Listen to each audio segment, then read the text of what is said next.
Good afternoon everyone. हमारे one shot revision में part number 2 जो आ रहा है वो कैश फ्लो स्टेटमेंट का आ रहा है, जिसके अंदर हम one shot cash flow statement को कवर करेंगे आपके एग्जाम में। ये फिर अगेन 5 to 10 मार्क्स का चैप्टर होता है सीएस एग्जीक्यूटिव के अंदर। तो सर इस चैप्टर को पढ़ने से पहले हमें जानना होगा कि सर ये चैप्टर हमारी जिंदगी में क्यों है। ये चैप्टर हमारी जिंदगी में क्यों है? क्योंकि सेक्शन नंबर बोलो 129 ऑफ द कंपनीज एक्ट 2013 हमारे सिलेबस में है। उसने बोला है कि financial statement of the company includes 5 है। कौन कौन से?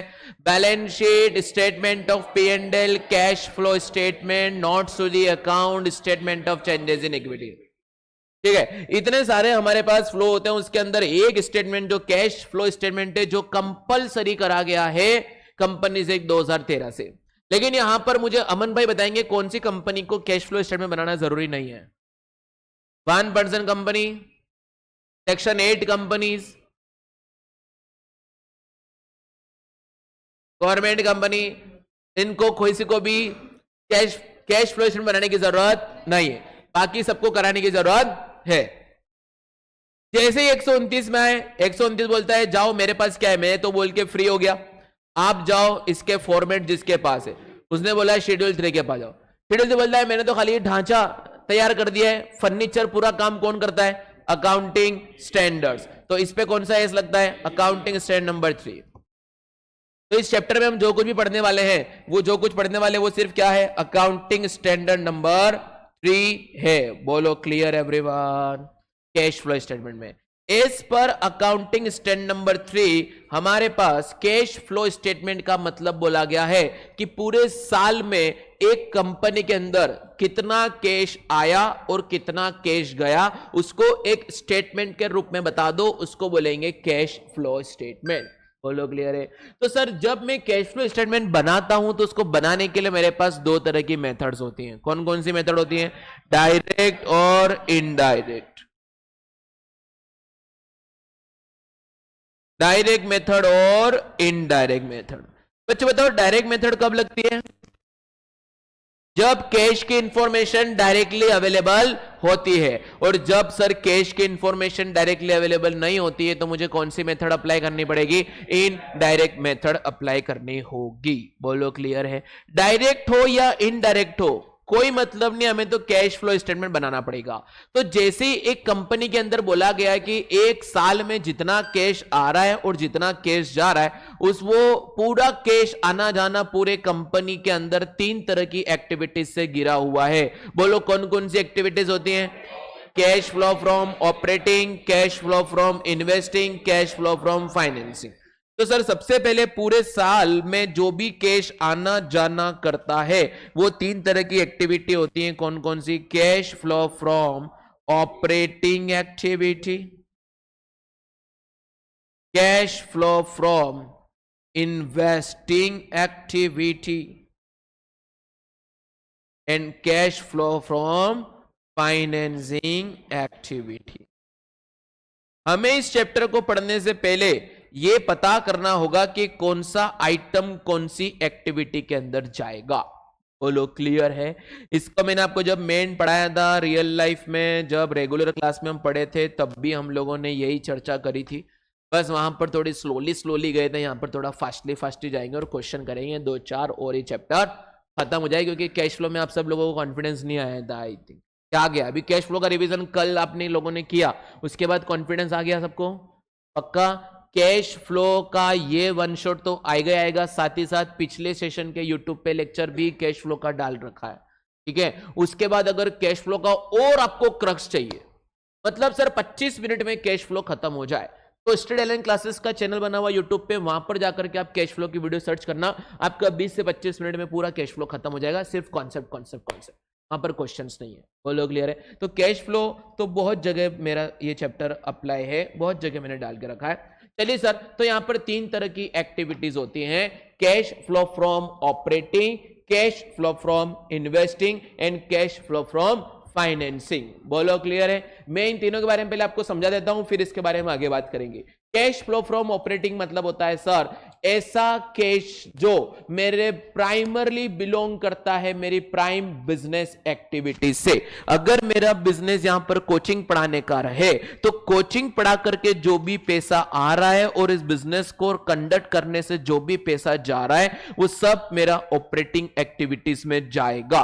सर एग्जांपल दो, अगर कोई ट्रेडिंग कंसर्न है तो purchase, sale, rent payment, salary, wages, है ना, ये सब तुम्हारे ऑपरेटिंग के अंदर जाएंगे। बोलो क्लियर है सर। दूसरा, कैश फ्लो फ्रॉम इन्वेस्टिंग में हमारे कंपनी का जो भी कैपिटल एक्सपेंडिचर होता है, जहां से मेरी कंपनी के इन्वेस्टमेंट्स बढ़ते हैं, जहां से मेरी कंपनी के असेट साइड के फिक्स्ड असेट्स बढ़ते हैं, वो सब किस में जाएंगे? इन्वेस्टिंग के अंदर जाएंगे। और उससे रिलेटेड सारे इनफ्लोज एंड आउटफ्लोज भी कहां पर जाएंगे?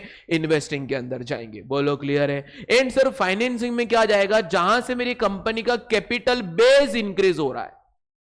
एक कैपिटल एक्सपेंडिचर है तो कहां जाएगा? इन्वेस्टिंग में। लेकिन कैपिटल बेस इंक्रीज हो रहा है ना, जहां से मैंने पैसे लिए हैं, या तो इक्विटी वालों से, प्रेफरेंस वालों से, डिबेंचर, बैंक लोन, जहां से मैं मेरी कंपनी का कैपिटल बेस इंक्रीज कर रहा हूं, वो सब तुम्हारे कहां पर जाएंगे सर? फाइनेंसिंग के अंदर जाएंगे। कहां जाएंगे बच्चों? फाइनेंसिंग के अंदर जाएंगे। और उससे रिलेटेड सारे आइटम भी। तो अब मैंने ये तो बोल दिया, लेकिन आपको समझ में आया नहीं है, तो अपने काम करते हैं, एग्जाम्पल के रूप में समझते हैं कौन सा किधर जाएगा। बोलो क्लियर एवरीवन? पक्का। सबसे पहला क्वेश्चन मैं पूछना चाहूंगा आप लोगों से कि भाई यश बता, परचेस रिटर्न किधर जाएगा? ऑपरेटिंग में जाएगा। परचेस रिटर्न का जो पैसा मैंने वापस किया है। चलिए सर, दूसरा बताओ भैया।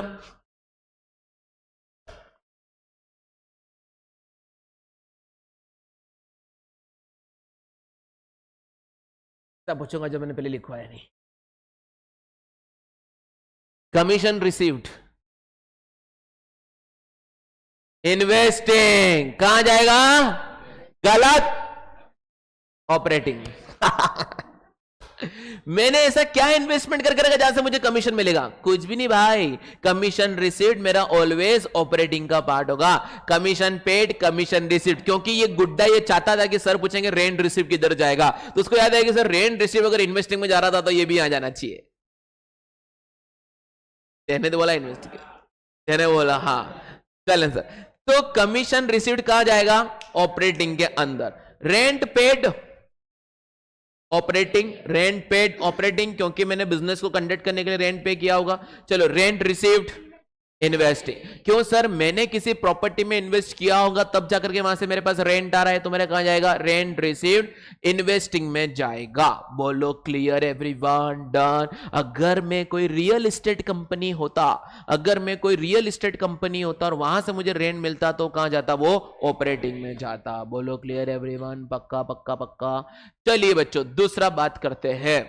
काव्य बताएगा भैया interest paid on overdraft, operating. Interest paid on overdraft कहां जाएगा? ऑपरेटिंग। गलत, financing. Any kind of interest मैंने फाइनेंस पे ही तो पे करा है, नालायक। Interest paid, any kind of paid. Interest मतलब किसी न किसी लोन पे दिया होगा, चाहे वो लोन शॉर्ट टर्म हो या लॉन्ग टर्म। उस गधे ने क्या सोचा? और ये लोन ओवरड्राफ्ट शॉर्ट टर्म मतलब करंट लायबिलिटी मतलब ऑपरेटिंग। यही सोचा ना तेने? यही सोचा ना भाई?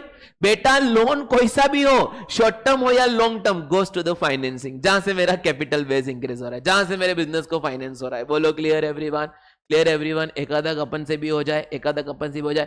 Dividend received, financing. कौन सा आएगा? गलत, इन्वेस्टिंग। क्योंकि मैंने किसी कंपनी के शेयर खरीदे, वहां से मुझे डिविडेंड मिला तो जाएगा वहां। कोई ये सब भी तो गलत बोल रहे हैं। चले सर आगे बढ़ो।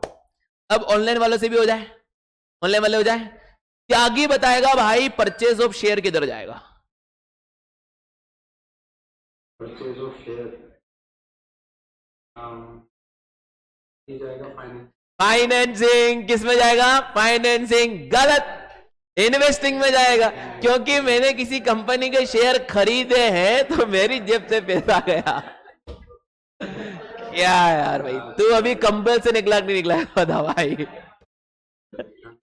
अच्छा अभी ठंड है वहां दिल्ली में। ओके ओके ओके, शाम में निकलूंगा। शाम में निकला क्योंकि शाम को वहां पे क्या निकलता है? अच्छा, शाम को ठेक। ओके ओके ओके ओके, समझ गया तेरी फिलोसफी क्या है, मैं समझ गया बेटा। चल सर, तो परचेज ऑफ शेयर कहां जाएगा? इन्वेस्टिंग। तो भाई अब बता, नॉन डीजेसी बता, इश्यू ऑफ शेयर किधर जाएगा? क्यों जाएगा?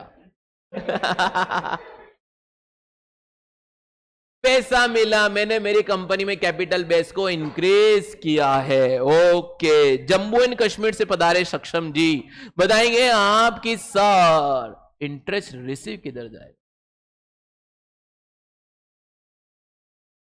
फाइनेंसिंग में कहा जाएगा? इन्वेस्टिंग। इंटरेस्ट मिल रहा है भाई, इंटरेस्ट मिलेगा कब? जब मैंने उसको लोन से एडवांस किए होंगे। समझ में आ रहा है भाई सबको? थोड़ा थोड़ा वो समझ में आ रहा है? समझ में आ रहा है? चलो पूछ लूं, और आगे की बात पूछ लूं, आगे की बात और पूछ ले। चलें चलें चलें चलें। Amortisation of intangible asset, operating के एडजस्टमेंट में, उस एडजस्टमेंट का नाम non cash item. Non cash item के अंदर ये क्या होगा?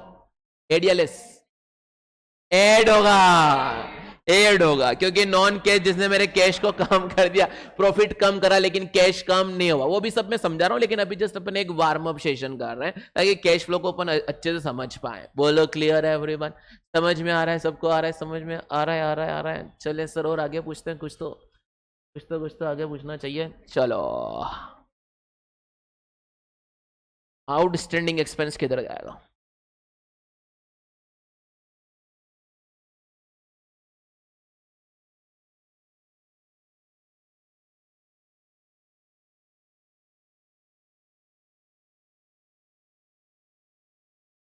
ये सही बोलिए, उधर से कौन बोला? ये वर्किंग कैपिटल चेंजेस में उनका इंक्रीज और डिक्रीज देखना पड़ेगा, और ये नालायक नॉन ऑपरेटिंग एक्सपेंस में जाएगी। चलें चलें चलें, और बात पूछते sir, income tax paid operating में कहां? एंड में, सबसे एंड में माइनस होगा। लेकिन अगर वहां पर बोला गया डिविडेंड डिस्ट्रीब्यूशन टैक्स, याद करो मेरा टेस्ट का क्वेश्चन, 80,000 में 15,000 इंक्लूडेड डिविडेंड डिस्ट्रीब्यूशन टैक्स किधर जाएगा? डिविडेंड डिस्ट्रीब्यूशन टैक्स अपना इलस्ट्रेशन 55 किधर जाएगा? फाइनेंसिंग में से माइनस होगा, क्योंकि डिविडेंड बांटने का टैक्स आज के तारीख में इंडिया में लगता नहीं, लेकिन पहले लगता था, तो फाइनेंसिंग से माइनस होगा। बोलो क्लियर है? तो यहां पर हमने इतनी सारी बातें समझी जिससे मुझे यह समझ में आया कि सर कौन सा आइटम किधर जाना चाहिए।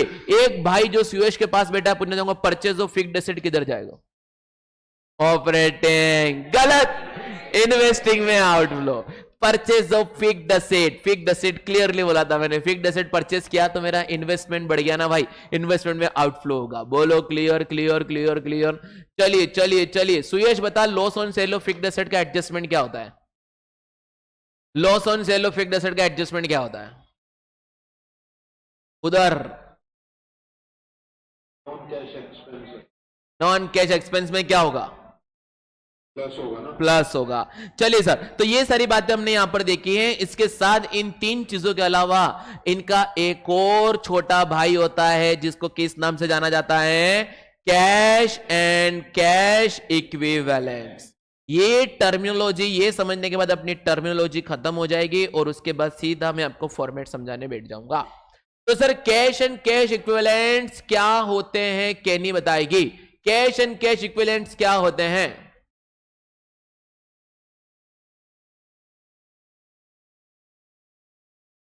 तो पहले तो हिंदी मीडियम समझ लो इसका, जो कैश और कैश के समान हो उसको क्या बोलते हैं? Cash and cash equivalent.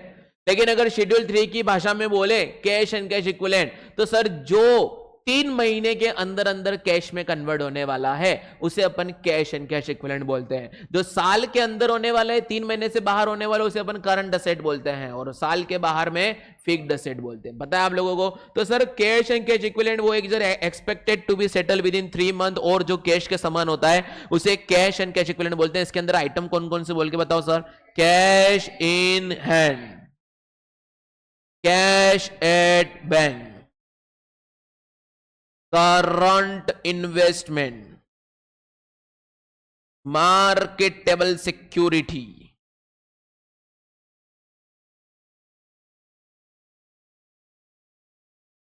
बोलो क्लियर है? Short term deposits. क्या हो गया?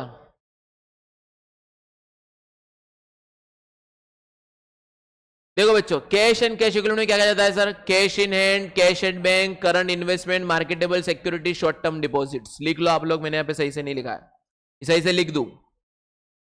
रहने दो ऐसे, लिख लो आप लोग फटाफट। Cash in hand, cash at bank, current investment, marketable securities और शॉर्ट टर्म डिपॉजिट्स।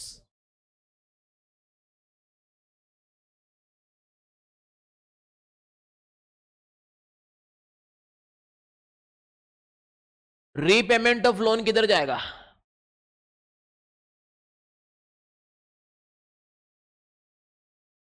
बहुत बढ़िया, हो गया कैश एंड कैश इक्विवेलेंट का पक्का मामला खत्म हो गया, क्लियर हो गया। अब सर अपन देखते हैं सबसे पहले row format of cash flow statement, उसके बाद में डायरेक्ट के बारे में बताऊंगा, इनडायरेक्ट बारे में, और फिर सारे एडजस्टमेंट बता दूंगा जो जो कैश फ्लो के अंदर होते हैं। उसके बाद अपन क्वेश्चन कर लेंगे, ठीक है? तो सर देखो रो फॉर्मेट क्या होगा, रो फॉर्मेट ऑफ कैश फ्लो क्या होगा, जो पूरे शेड्यूल 3 ने बोला।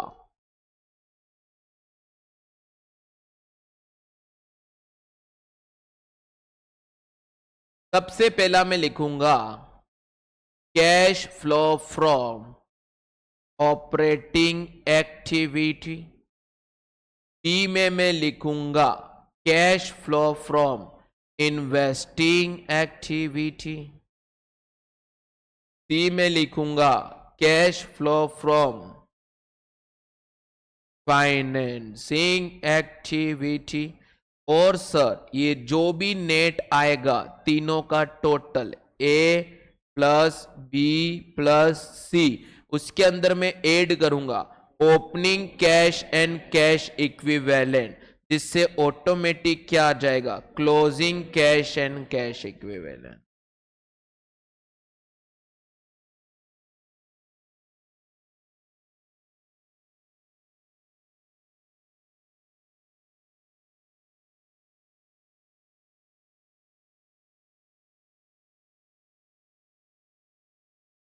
ठीक है जी, आजा तू, आजा तू, एसीटीसी करा ले पहले।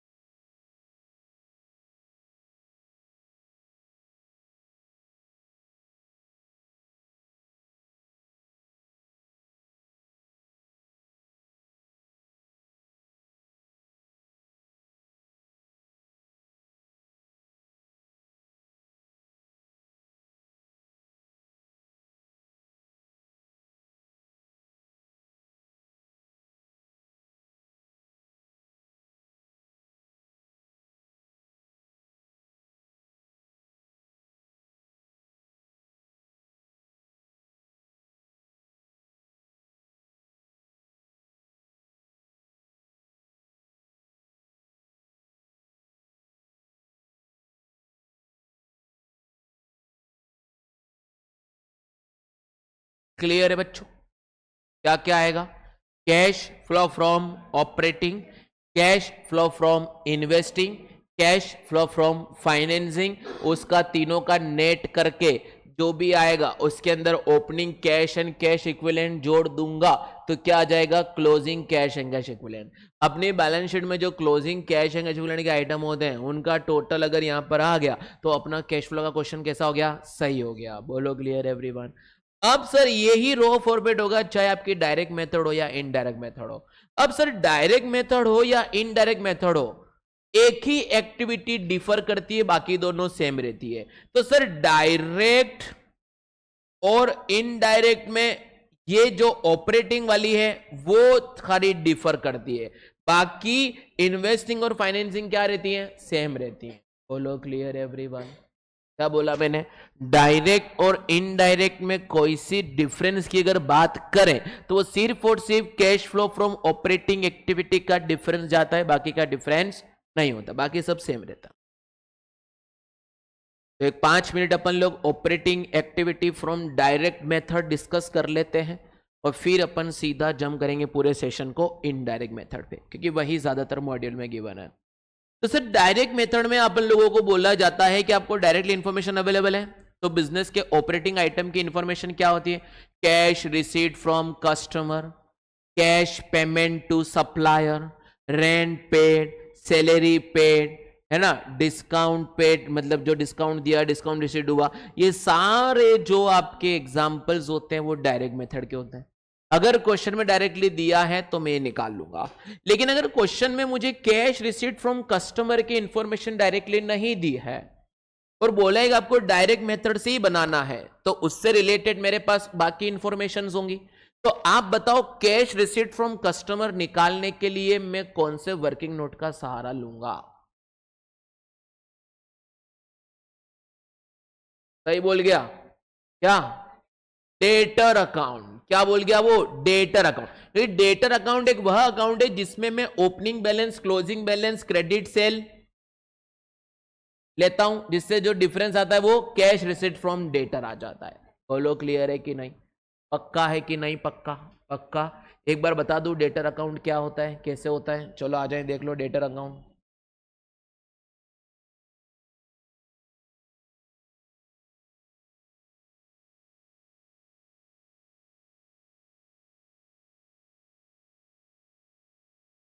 मेरे कस्टमर से मैं पैसा मांग रहा था पिछले साल का, बोलो इस अकाउंट में किधर आएगा? ओपनिंग बैलेंस डेटर का डेबिट साइड, क्योंकि असेट्स है तो लिखूंगा मैं टू बैलेंस ब्रॉड डाउन। तो क्लोजिंग किधर जाएगा भाई? By side. अगर मैं उससे क्लोजिंग पैसा मांग रहा हूं तो बाय बैलेंस कैरिड डाउन। लेकिन कई बार ऐसा भी तो हो सकता है शहर जी कि हमारा कोई कस्टमर हमारे पास एडवांस पैसा रख के गया हो सकता है। तो कस्टमर से रिलेटेड जो मेरे पे लाइबिलिटी होगी वो डेटर अकाउंट में किधर जाएगी? क्रेडिट साइड, एडवांस पैसा। तो यहां पे होगा बाय बैलेंस ब्रॉड डाउन। तो क्लोजिंग किधर जाएगा? To balance carried down. Clear है? अब मुझे बोल के बताएंगे भाई मुझे बोल के बताएगा क्रेडिट सेल टू डेटर किधर जाएगा? दिसंबर या जून? दिसंबर। तो फिर कैसे होंगे बेटा? डेबिट साइड, क्योंकि क्रेडिट सेल करने से डेटर इंक्रीज हुआ, डेटर इंक्रीज होगा तो असेट बढ़ा, असेट बढ़ा तो डेबिट में।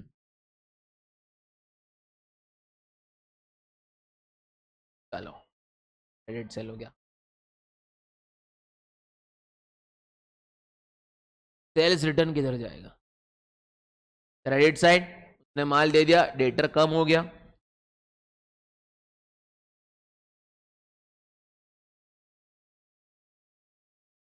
सुविधि डेटर को डिस्काउंट दिया,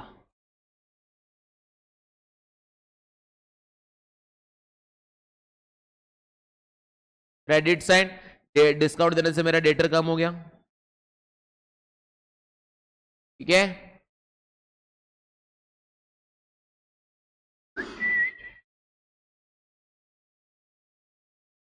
डेटर ने बिल एक्सेप्ट कर लिया,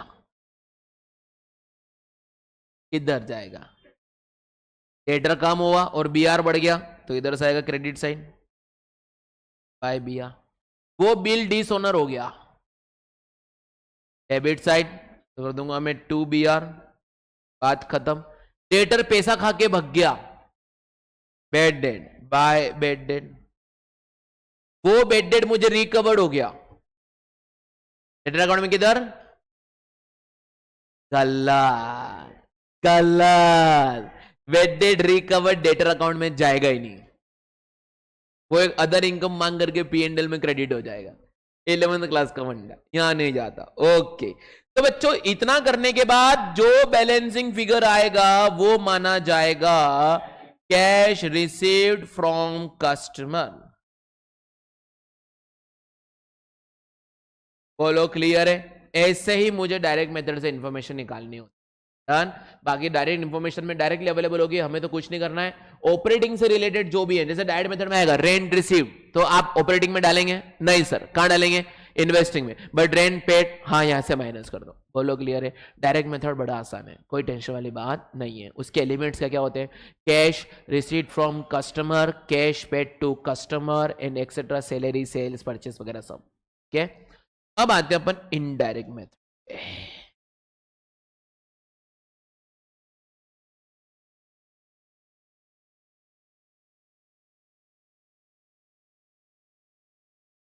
और इनडायरेक्ट मेथड में कौन सी एक्टिविटी डिफर करती है? खाली ऑपरेटिंग। उसी को पहले समझ लेते हैं।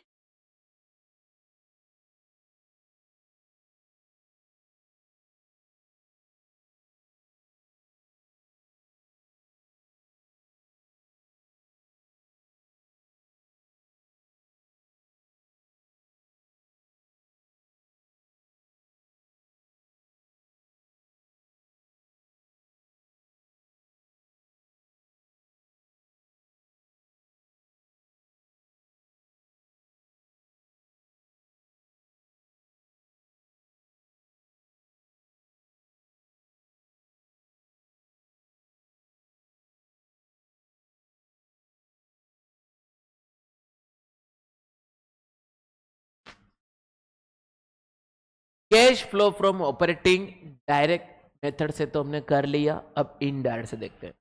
सर जब कैश की इंफॉर्मेशन कितना आया कितना गया डायरेक्टली अवेलेबल नहीं है, तो मुझे इनडायरेक्ट तरीके से निकालना होगा। अब इनडायरेक्ट तरीके से मेरे पास इन्वेस्टिंग और फाइनेंसिंग तो पता होगी, क्योंकि बिजनेसमैन को ये तो पता होता है कि इन्वेस्टमेंट कहाँ कहाँ किया है, ये अपने सामने दिख रहा है। और जिन लोगों से पैसा लिया है वो मुझे आधे सपने में भी भूलने नहीं देंगे कि मैंने उनसे पैसा लिया है, तो वो तो दोनों को याद रहता है, बट ऑपरेटिंग का उसे याद नहीं रहता है, तो हम इनडायरेक्टली कैसे निकालेंगे? तो सबसे पहले sir cash flow from operating activity को इनडायरेक्ट मेथड से निकालने के लिए सबसे पहली चीज जिसको मैं ले लूंगा वो कौन सा होगा? Net profit before tax and extra ordinary item.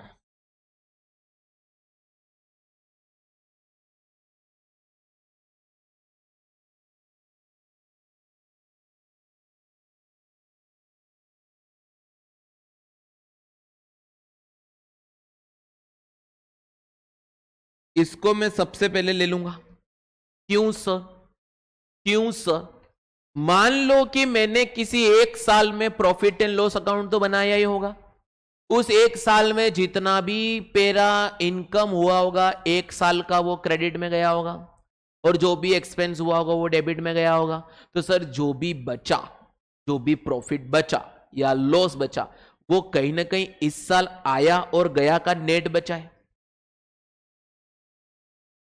सही बोला मैंने कि सर मैं अभी कोशिश कर रहा हूं इनडायरेक्ट तरीके से कैश फ्लो फ्रॉम ऑपरेटिंग निकालने की कोशिश कर रहा हूं, तो उसको निकालने के लिए सबसे पहला सुराख जो मुझे हाथ लगाना है वो क्या है? Net profit. क्योंकि उस पीएनएल के अंदर इस करंट ईयर के सारे इनकम और सारे एक्सपेंस की इंफॉर्मेशन रहती है, उसके अंदर सेल्स भी रहता है, उसके अंदर परचेज भी रहता है ना, ये सारी बातें रहती है, डेप्रिसिएशन वगैरह सब कुछ रहता है। तो सबसे पहले मुझे ये निकाल देना है कि भैया तूने प्रॉफिट कितना कमाया, क्योंकि मेरे जेब में सुबह से 10,000 रुपए आए और 5,000 रुपए गए, शाम को 5,000 मेरे जेब में प्रॉफिट पड़ा हुआ है, तो कहीं ना कहीं 5,000 का कैश नहीं रखा हुआ है, कैश रखा हुआ है। तो कहीं ना कहीं मैं ऑपरेटिंग में कैश इंफॉर्मेशन पे जाने के लिए सबसे पहले जिस इंफॉर्मेशन को यूज कर लूंगा वो कौन सी होगी? Net profit before tax and extraordinary item.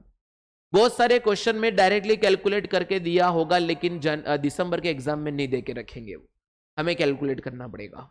देखो जो बात है वो मैं पहले ही बोल देता हूँ, मैं तो जब यहाँ सिंहासन में बैठता हूँ तो अंदर से देवता आते हैं, मुझे पता चल जाती है क्या आने वाला है क्या नहीं, और फिर जब नहीं आता है तो गाली भी मैं ही खाता हूँ, और जब आ जाता है तो भी फर्क नहीं पड़ता। ओ वो तो हमने वहां सुना था वो आ गया, उसमें क्या, ये तो मेरी मेहनत है, इसने थोड़ी पास करवाया, ये तो खाली इसके जुगाड़ कर रहा था, ऐसा लोग बोलते हैं। ठीक है, लेकिन कोई बात नहीं, पास होंगे तब वैल्यू समझ में आएगी।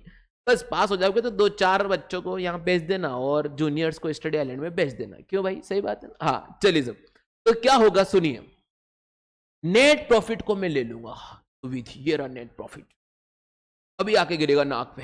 देख भाई ये नेट प्रॉफिट है, मैंने इसको लिया। सर इसको आपने बिफोर टैक्स और बिफोर एक्स्ट्रा ऑर्डिनरी क्यों लिया? क्योंकि सर मुझे मेरा ऑपरेटिंग का पहले सबसे पहले कैश चाहिए, कैश कितना आया, तो एक्स्ट्रा ऑर्डिनरी आइटम तो पहले ही वो अदर देन ऑर्डिनरी है। मुझे पहले करेक्ट प्रॉफिट तो निकालो, टैक्स पे करते वो बात की बात है। आप लोग सबसे पहले देख लो नेट प्रॉफिट बिफोर टैक्स। आपने जब एसओपीएल का फॉर्मेट देखा होगा, जब मैंने चैप्टर नंबर 3 पढ़ाया था आप लोगों को, कॉर्पोरेट अकाउंटिंग का इंट्रोडक्शन, चैप्टर नंबर 2 स्टार्ट में पढ़ाया था, वीडियो में देख लेना। वहां पर मैंने आपको बोला गया कि सबसे पहले पी&एल का फॉर्मेट कैसा होता है। पी&एल का फॉर्मेट होता है सबसे पहले रेवेन्यू फ्रॉम ऑपरेशन, फिर होती है sir other income, other income के बाद आती है टोटल इनकम, दोनों का टोटल। उसमें से सबसे पहले खर्चे माइनस होते हैं, उनकी 5 हेड फिक्स होती है, employ benefit, expenses, cost of material consume, ऐसा ऐसा माइनस होता है। उसके बाद जो आता है वो प्रॉफिट बिफोर टैक्स होता है। प्रॉफिट बिफोर टैक्स में से मैं टैक्स को माइनस करता हूं, प्रॉफिट आफ्टर टैक्स आता है। प्रॉफिट आफ्टर टैक्स के बाद मैं एक्स्ट्रा ऑर्डिनरी आइटम का एडजस्टमेंट करता हूं, जिससे आता है earning available to equity shareholder, और उसके बाद मैं कुछ रिटेन अर्निंग में ट्रांसफर करता हूं, फिर कुछ पैसा बचता है उससे डिविडेंड देता हूं। और ये सारी बातें आपने देखी है चैप्टर नंबर 2 में, क्लियर समझाया था मैंने सर, वो बात बहुत पुरानी हो गई है ना, लेकिन ठीक है समझ जाना। तो सबसे पहले मुझे सर डिविडेंड वगैरह वगैरह वगैरह, सबसे पहले टैक्स के भी पहले मुझे मेरा सूखा प्रॉफिट चाहिए, कि मैंने जितने इनकम में से एक्सपेंस माइनस करें वही मुझे पहले प्रॉफिट चाहिए, तो मैं ऑपरेटिंग पे जा पाऊंगा। तो सर अल्टीमेटली आपको जो इंफॉर्मेशन चाहिए वो कौन सी चाहिए, revenue from operation, other income minus सारे खर्चेस बिफोर टैक्स वाले। तो इस हेडिंग को मैं क्या बोलता हूं, net profit before tax and extra ordinary item. इसको मुझे कैलकुलेट करना होता है। क्या करना होता है, कैलकुलेट करना होता है। तो इसको हम लोग वर्किंग नोट में कैलकुलेट करेंगे। कहां कैलकुलेट करेंगे, वर्किंग, ठीक है, ठीक है भाई। वर्किंग नोट में जैसे ही इसे मैं कैलकुलेट करूंगा, आप लोग मुझे बताइए क्या यही मेरा cash flow from operating activity हो गया? क्या यही मेरा पूरा कैश है जो इस साल में मेरे पास आया गया है? ऐसा सबसे पहले इसको पूछो, क्या भाई तू मेरा कैश ऑपरेटिंग प्रॉफिट है? बोलेगा नहीं पापा, मेरे अंदर तो नॉन कैश आइटम्स भी जुड़े हुए हैं। जैसे कि सर करेक्ट प्रॉफिट पे जाने के लिए हमने डेप्रिसिएशन को माइनस किया, डेप्रिसिएशन तो नॉन कैश एक्सपेंस है, क्या वो मेरा प्रॉफिट तो कम कर गया, लेकिन मेरे जेब से कैश गया क्या? नहीं गया। तो मैं सोचूंगा अगर ये नॉन कैश एक्सपेंस नहीं होता तो पक्का मेरा कैश प्रॉफिट उतना होता। तो हम नॉन कैश एक्सपेंस को प्लस कर देंगे और नॉन कैश इनकम को माइनस कर देंगे। तो यहां पर बेटा सबसे पहला एडजस्टमेंट होगा प्लस माइनस एडजस्टमेंट फॉर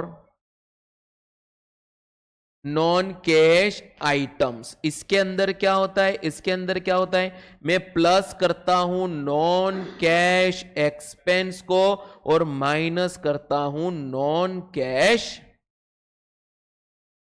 इसका एग्जाम्पल है बेटा depreciation, amortisation, loss on sale of fixed asset etcetera. और इसका एग्जाम्पल है ओवर प्रोविजन, कि अगर मैंने किसी का ज्यादा प्रोविजन बना दिया, मुझे कम करना है, तो मैं पी&एल में क्रेडिट करता हूं। Loss on sale of fixed asset, लोस्फा।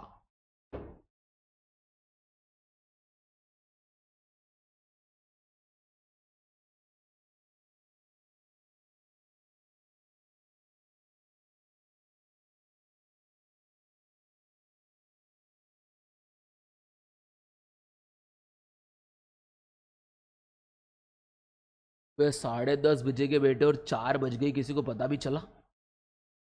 हाँ, तुम दोनों को तो अभी एग्जाम के बाद भी कुछ पता चलने वाला है। अभी दिसंबर एग्जाम होगी ना, अकाउंट का पेपर कब है? हाँ, 28 तारीख को भी इन लोगों को कुछ पता चलने वाला है, क्योंकि मैं जो इंपोर्टेंट मार्क करवाता हूं वो इन दोनों के लिए नॉट इंपोर्टेंट है। मैं बोलूंगा 1/10 तो ये पढ़ेंगे उसको 10, उल्टा ही चलते, वो वहां उल्टे बैठ के सुन रहे मुझे।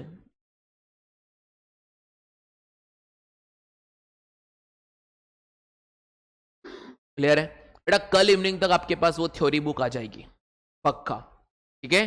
थ्योरी बुक में ग्रुप में भेज दूंगा, प्रिंट निकालना निकालना मत निकालना, 60 पेज की बुक है वो। चले।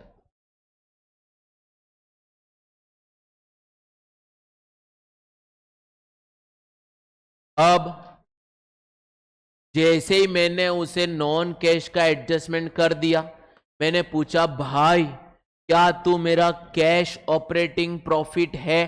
बोलता है नहीं, मैं आपका कैश प्रॉफिट हूं। मैंने कहा कैश ऑपरेटिंग प्रॉफिट है? बोलता है नहीं, मैं कौन हूं? कैश प्रॉफिट हूं। तो मैंने कहा कैश प्रॉफिट और कैश ऑपरेटिंग प्रॉफिट में क्या डिफरेंस है? तो सर डिफरेंस है कि सर कैश प्रॉफिट में अदर देन ऑपरेटिंग एक्टिविटी के भी आइटम्स जुड़े हुए हैं, जैसे कि सर P&L में इंटरेस्ट पेड ऑन लोन भी तो इंक्लूड था, लेकिन वो इंटरेस्ट पे तो मेरा फाइनेंसिंग का पार्ट है, उसने मेरे खामखा ऑपरेटिंग के प्रॉफिट को कम कर दिए। अगर ये इंटरेस्ट में पे नहीं करता तो वाकई मेरा ऑपरेटिंग प्रॉफिट ज्यादा होता कि नहीं होता? होता। तो सबसे पहले मैं इस कैश प्रॉफिट को कन्वर्ट करूंगा कैश ऑपरेटिंग प्रॉफिट में। अगर मैं कैश प्रॉफिट को कैश ऑपरेटिंग में कन्वर्ट करूंगा तो नॉन ऑपरेटिंग इनकम और एक्सपेंस को मुझे क्या करना होगा? बाहर करना होगा। तो यहां पर एडजस्टमेंट दूसरा होगा, plus minus adjustment for non operating items.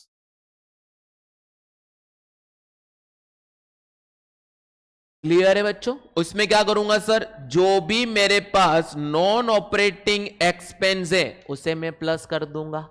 Sir क्यों प्लस करूंगा? नॉन ऑपरेटिंग एक्सपेंस जो कि ऑपरेटिंग प्रॉफिट को कम कर गए, वो यहां पर माइनस नहीं होना चाहिए। वो माइनस कहां होना चाहिए? मेरा इन्वेस्टिंग या फाइनेंसिंग में होना चाहिए, लेकिन हमने यहां पर कर दिया। तो सर आपने गलत कर दिया। आपको ऑपरेटिंग प्रॉफिट चाहिए तो नॉन ऑपरेटिंग एक्सपेंस को बाहर कर दो, वापिस प्लस कर दो, आप ऑपरेटिंग पे आ जाओगे। जैसे फॉर एग्जांपल मेरे पास 1 लाख का पहले प्रॉफिट था, उसमें से मैंने 20,000 का इंटरेस्ट पे कर दिया, जिससे मेरा प्रॉफिट अब 80,000 का बचा। मैंने इंटरेस्ट पे करा, तो बताओ ऑपरेटिंग प्रॉफिट कितना होगा? 1 लाख। क्यों सर? इस प्रॉफिट में अगर ये ऑपरेटिंग को मैं प्लस कर दूं नॉन ऑपरेटिंग एक्सपेंस को, तो क्या आ जाएगा? Operating profit. बोलो क्लियर है सर? तो हम इसको प्लस करेंगे। सर इसका एग्जांपल बोलो यार, और बोलो यार।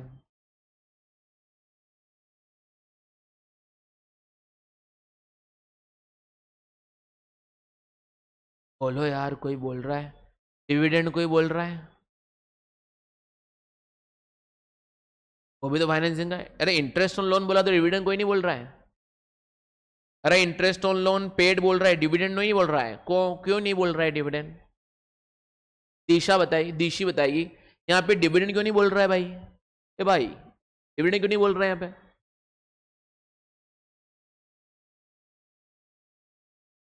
वो भी तो खर्चा है, कंपनी को फाइनेंसिंग में जाता है। यहाँ पर इंटरेस्ट ऑन लोन डिबेंचर वालों का तो आपने ऐड कर दिया, डिविडेंड पे क्यों नहीं ऐड करा? सर ये हमने रटा नहीं है कभी, इसलिए वहां कहीं था नहीं। एंड मेरा प्रॉफिट तो कम हुआ था कि नहीं हुआ था डिविडेंड पे करने से? ऑपरेटिंग एक्टिविटी तो इंटरेस्ट ऑन लोन भी नहीं था, तो भी हमने प्लस करा कि नहीं करा? तो यहां पे डिविडेंड प्लस होना चाहिए कि नहीं होना चाहिए?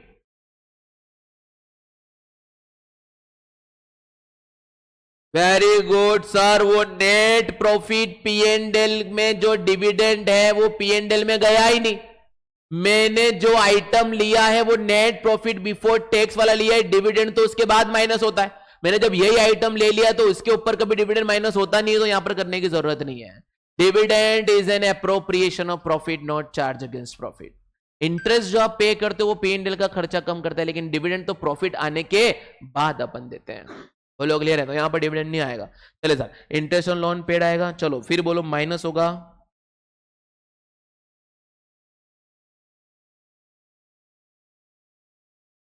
Interest received, rent received, dividend received जाएगा यहां पर, क्योंकि वो P&L में क्रेडिट होता है। क्या?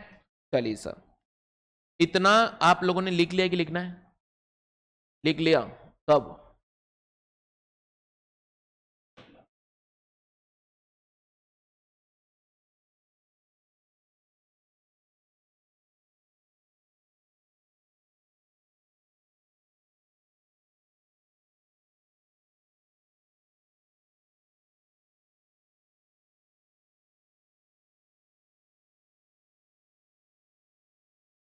क्या हुआ उसको?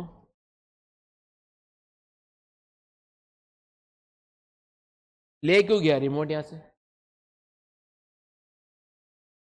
कहां लग रही है? चालू कर।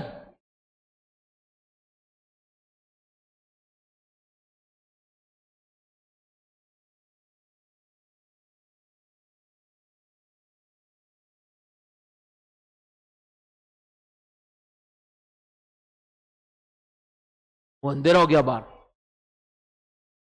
तुम लोग जाओगे अंधेरा हो जाएगा तब तक। रोज अंधेरे हो जाता ना तुम्हारा 6 साढ़े 6 बजे, तो चलेगा क्या? ठीक है।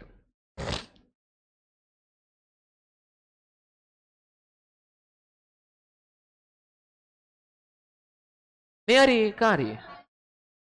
किसको आ रही है? कहाँ आ रही नींद? नींद आ रही है? चलो क्वेश्चन पूछता हूं। नहीं आ रही है? ओके चलो फिर पढ़ो। तो और इतना मैंने अगर कर लिया, पहले फॉर्मेट समझ लो फिर कर रहे हैं अपन, चाय ब्रेक दे रहे हैं आपको, ठीक है? वैसे भी 4 सवा 4 बज गई है ना, थोड़ी चाय लगती है इस समय पे, और 6 बजे बाद तो भाई को तो कुछ और ही लगती है, उसको तो भाई को सर कब दे रहे हो ब्रेक? 6:30 तक दे दो, ये थोड़ा पढ़ा के। नहीं यार,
हाँ तो सर अभी ये मैंने जो 2 एडजस्टमेंट करे, उससे मेरे पास कैश ऑपरेटिंग प्रॉफिट तो आ गया।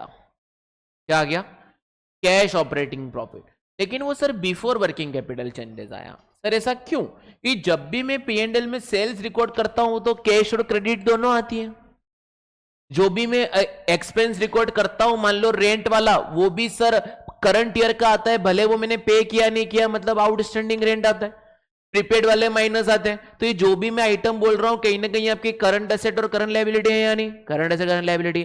तो सर अभी तक जितना भी मेरे पास आया है एडजस्ट करने के बाद, उसको मैं बोलता हूं cash flow from operating activity. बोलो बच्चों क्या? Before working capital changes. तो वर्किंग कैपिटल का मतलब क्या होता है सर?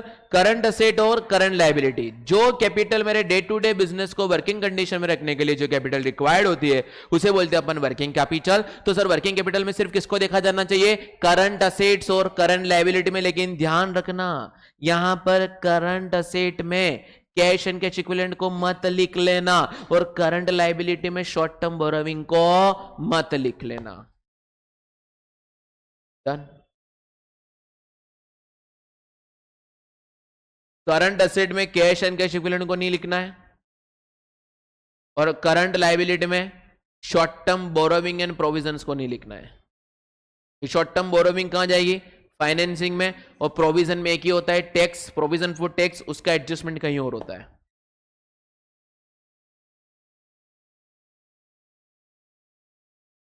कैश फ्लो स्टेटमेंट और रिडम्पशन ऑफ डिबेंचर के लिए आपको सिर्फ और सिर्फ मेरी बुक फॉलो करनी है, ना कोई ऑथर, ना कोई नहीं कंपाइलर वगैरह, कुछ भी नहीं। ठीक है, कंसोलिडेशन में आपको सिर्फ और सिर्फ मेरी बुक फॉलो करनी है, शेयर्ड सब में मेरी बुक ही फॉलो करनी। लेकिन आपको कीड़ा है कि मैं कोई और जाके देख लूँ, तो देख ले भाई, अगले अट्टे में मेरी बुक देख लेना, कोई बात नहीं है। तुम्हारी बुक बनाने के लिए मैंने इतनी मेहनत करी है और तुम लोग नहीं देखोगे तो ठीक है बेटा, मेहनत अगली बार कर देना।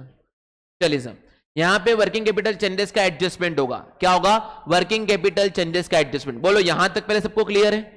यहां तक सबको क्लियर है? एक बार मेरे साथ साथ बोल दो सर, क्या करेंगे? इनडायरेक्ट मेथड से हम लोग पहले निकाल देंगे क्या? Net profit before tax and extra ordinary item. उसके अंदर सबसे पहले एडजस्टमेंट करेंगे क्या?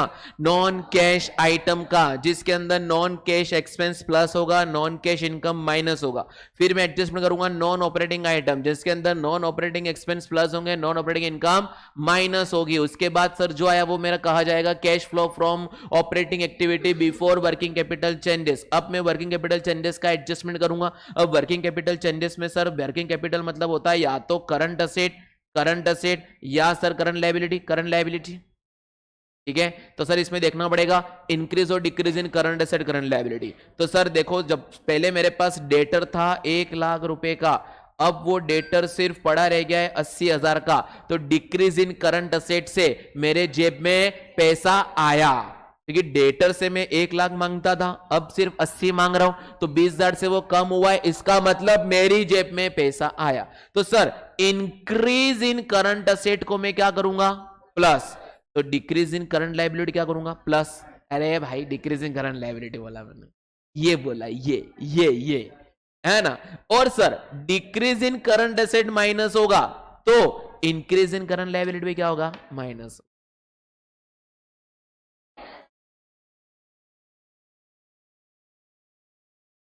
ओके, मैंने ये अरे भैया, अरे भैया,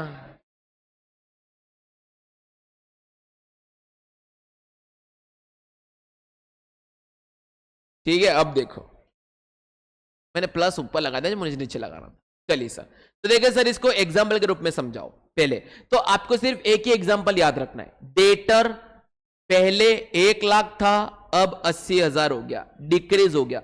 डिक्रीज इन डेटर से पैसा आया, मतलब डिक्रीज इन करंट असेट मेरे लिए क्या होता है? प्लस होता है। तो इंक्रीज इन करंट लायबिलिटी क्या होगा? वो भी प्लस होगा, है ना। मतलब इसका अपोजिट होता है ना, वो अपोजिट। चलो तो सर अब एक लाइबिलिटी समझ के बता दो, लाइबिलिटी समझा के बता दो। लाइबिलिटी सर पहले 1,00,000 की थी, अब सिर्फ वो 80,000 की हो गई, इसका मतलब डिक्रीज इन करंट लायबिलिटी क्या होगा? माइनस। तो देखो भैया, decrease in current liability minus, तो डिक्रीज इन करंट एसेट क्या होगा? Plus. Increase in current asset minus, तो increase in current liability plus. ठीक है, लिख लो, ये भी लिखा हुआ है। ओके,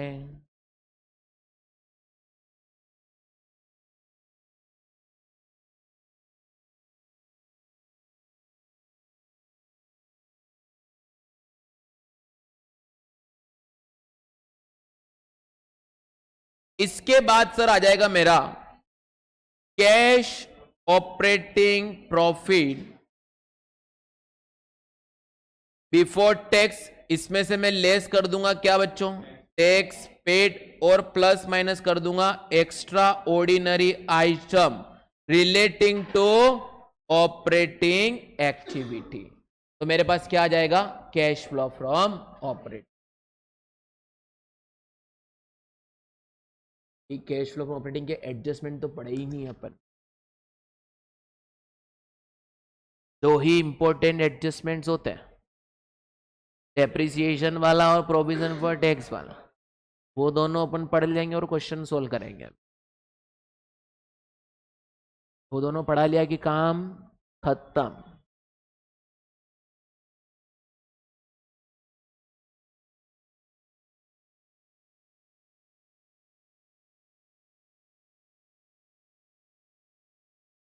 चाय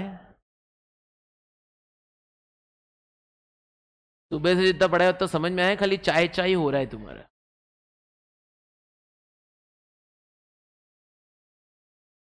मतलब क्या घर से ही हूँ, कसम का कहते हो आज मैराथन में जा रहा हूँ, मतलब चाय पी के ही आऊंगा। पढ़ना गया तेल लेने,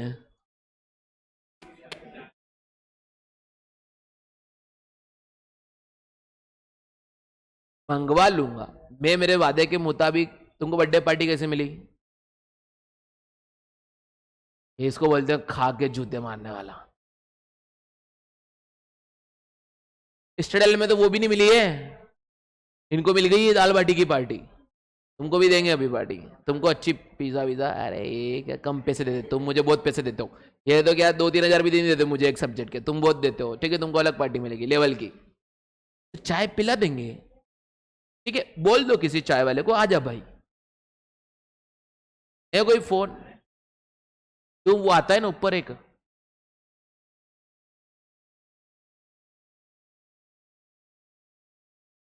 कौन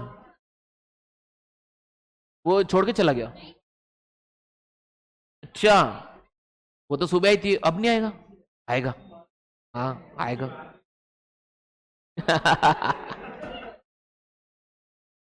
कि दीदी मैं जा रहा हूं चाय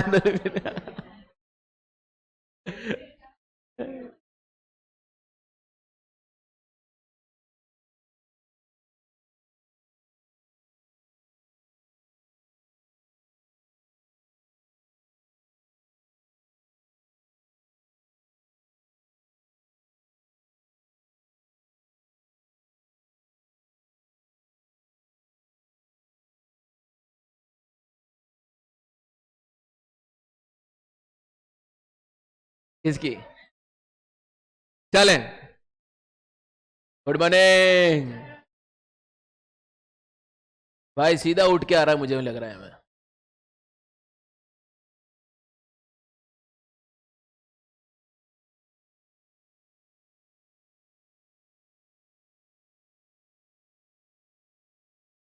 अब सर देखो, फॉर्मेट आपने देख लिया, एक बार मुझे बोल के बताओ। Net profit before tax and extra ordinary item, उसके अंदर सबसे पहले मैं एडजस्टमेंट करूंगा नॉन कैश आइटम का, जिसके अंदर नॉन कैश एक्सपेंस प्लस होगा, नॉन कैश इनकम माइनस होगा। फिर मैं करूंगा नॉन ऑपरेटिंग आइटम, जिसके अंदर नॉन ऑपरेटिंग एक्सपेंस प्लस होगा, नॉन ऑपरेटिंग इनकम माइनस होगा। इतना करने से मेरे पास जो आया उसे बोलूंगा cash flow from operating before working capital changes. फिर मैं वर्किंग कैपिटल चेंजेस का एडजस्टमेंट करूंगा, उसके अंदर 2 बार करंट एसेट 2 बार करंट लायबिलिटी, क्योंकि उनका इंक्रीज डिक्रीज देखना है। तो मुझे एक ही बात याद रखनी है, अगर डिक्रीज इन करंट एसेट है तो प्लस होगा, उसके बाद सारे उल्टे कर दो। हाँ, डिक्रीज इन करंट एसेट को मैं प्लस करूंगा, यही तो बोला मैंने। डिक्रीज हुआ, डेटर कम हो गया, मतलब क्या हो गया, पैसा आ गया मेरे पास। चलिए सर, उसका उल्टा वो देख लूंगा। उसके बाद मेरे पास आ गया क्या सर, बिफोर टैक्स वाला कैश ऑपरेटिंग, उसमें से टैक्स माइनस कर दूंगा। और एक्स्ट्रा ऑर्डिनरी आइटम अगर कोई ऑपरेटिंग से रिलेटेड है तो मैं यहां पर प्लस माइनस करूंगा।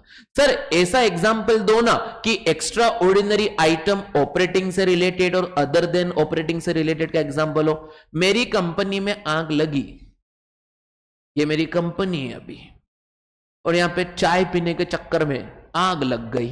ठीक है, अब मेरे पास 2 तरह का नुकसान हुआ, एक तो मेरे फिक्स्ड एसेट जल गए और एक मेरा क्लोजिंग स्टॉक जल गया। क्लोजिंग स्टॉक को जल करके जो नुकसान हुआ वो extraordinary item relating to operating है, लेकिन फिक्स्ड एसेट जल के जो नुकसान हुआ वो extraordinary item relating to investing है। बोलो क्लियर एवरीवन की नहीं आ रहा है समझ में?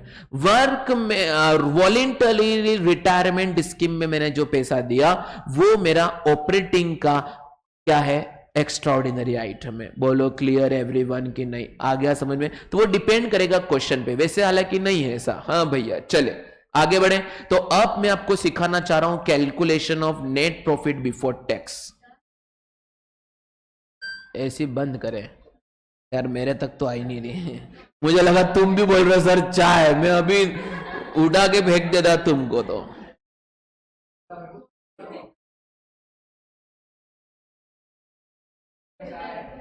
चाय भी नहीं, तुम बोलोगे इतना दूर है चाय नहीं भी नहीं। अरे यार मैं, चलो नेट प्रॉफिट अपन चाय पीने के बाद कंटिन्यू करें। हाँ चलो टी ब्रेक ले लो। हाँ जी एवरीवन, चलिए ऑनलाइन वाले कौन कौन जुड़े हुए हैं?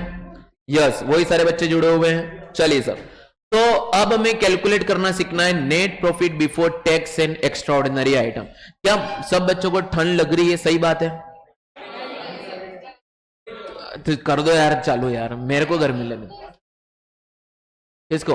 ए गुड्डी, गुड्डी इधर आ जाइए। चलो ओके, तुम में से किसी को सीएस तो नहीं करना?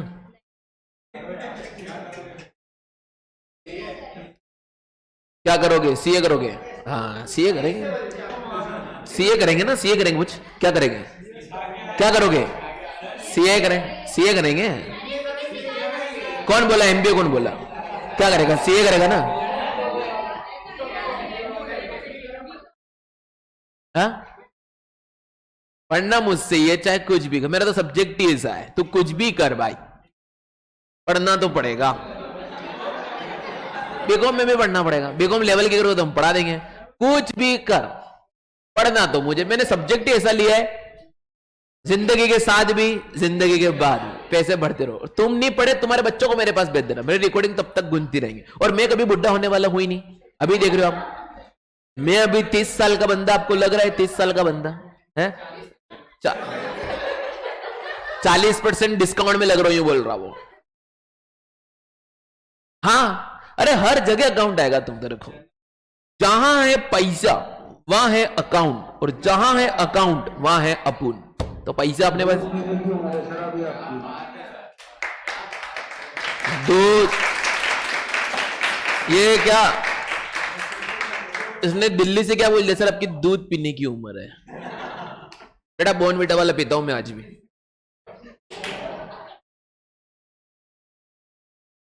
चले, बहुत बढ़िया।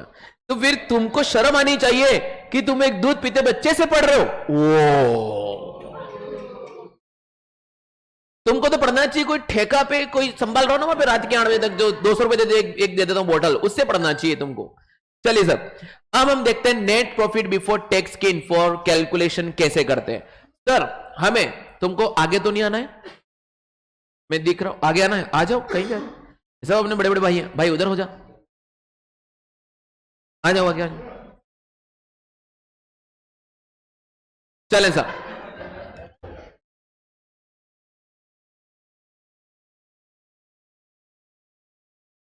बेचारे स्टूडेंट वाले खर्चा ही नहीं करवाते हो, तुम लोग खर्चा ही नहीं करवाते हो, इन्होंने भी इतना खर्चा करवा दिया मुझसे। कर दे, वहां भी कर दे खर्चा। चलो फिर अगले साल फीस बढ़ जाएगी 20%। हाँ तुम तो जा रहे हो, ठीक है, तुम्हारे छोटे भाई बहन तो आएंगे। चलें सर, ओके, करेंगे अपन स्टूडेंट में खर्चा करना है, एक पार्टी करेंगे। चलिए सर, हाँ हम दाल बाटी नहीं खाते हैं, वो तुमको खिला देता हूं। चलो हाँ आ जाओ, ऑलवेज वेलकम।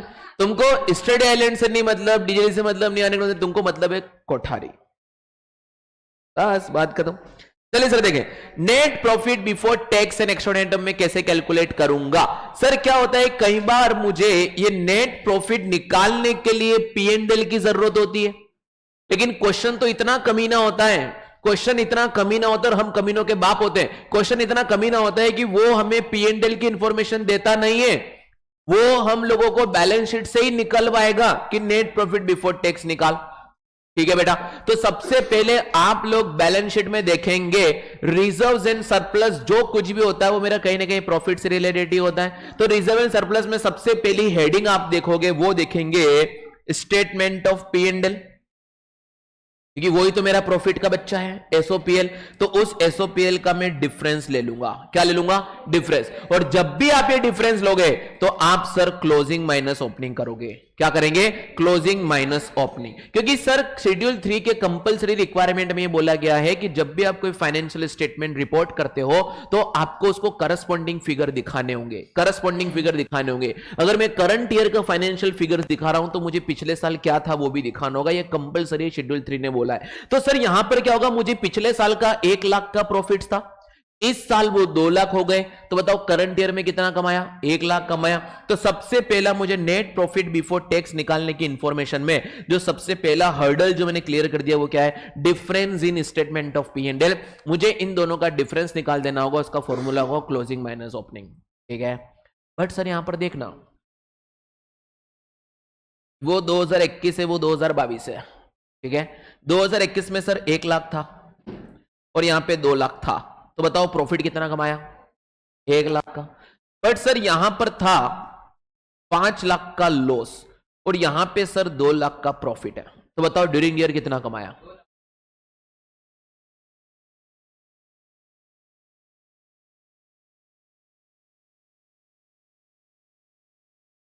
2 लाख के, वो 5 लाख के,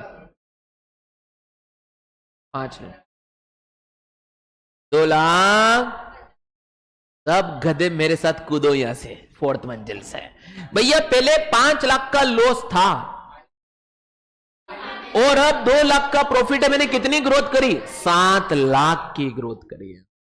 कितनी करी? 7 लाख की। ऐसा एक क्वेश्चन भी मेरी बुक में है, ऐसा एक क्वेश्चन भी मैंने मेरी बुक में करवाया। एक बार और, शांति कायम रहे। देखो सब अंधेरा पड़ने वाला है। सूर्य जब उगा था तब हमने क्लास शुरू करी थी, सूर्य जब अस्त होगा हम क्लास को बंद करेंगे, ठीक है। तो देखिए बच्चों, यहां बेटा अब मेरे पास पैसे देने के लिए है नहीं कि मैं सब तुमको चले सर आएंगे। 5 लाख रुपए का ओपनिंग में लॉस था, इस ईयर के आते आते मैं 2 लाख के प्रॉफिट में आ गया। मतलब मेरा प्रॉफिट हो गया 2 लाख का और पहले 5 लाख का लॉस था। तो मैंने इस करंट ईयर में कितना पैसा कमा लिया? 7 लाख। कितना कमा लिया? 7 लाख। सर ये तो लॉजिकल बात हो गई। सर यूं भी बताओ। सर देखना भाई, क्लोजिंग माइनस ओपनिंग करना है। क्लोजिंग में तेरा 2 लाख का क्या है? प्रॉफिट है। उसमें तू माइनस कर, माइनस का 5 लाख, तो क्या आएगा? 7 लाख। ये भी कर सकता है, इसलिए मैंने आपको ये फॉर्मूला बताया, क्लोजिंग माइनस ओपनिंग। बोलो कोई भूलेगा आज के बाद? आज के बाद कोई भूलेगा? नहीं भूलेगा। सर दूसरा क्या आता है? सर दूसरा क्या आता है? एक तो सर मुझे पता चल गया, एक तो मुझे पता चल गया कि सर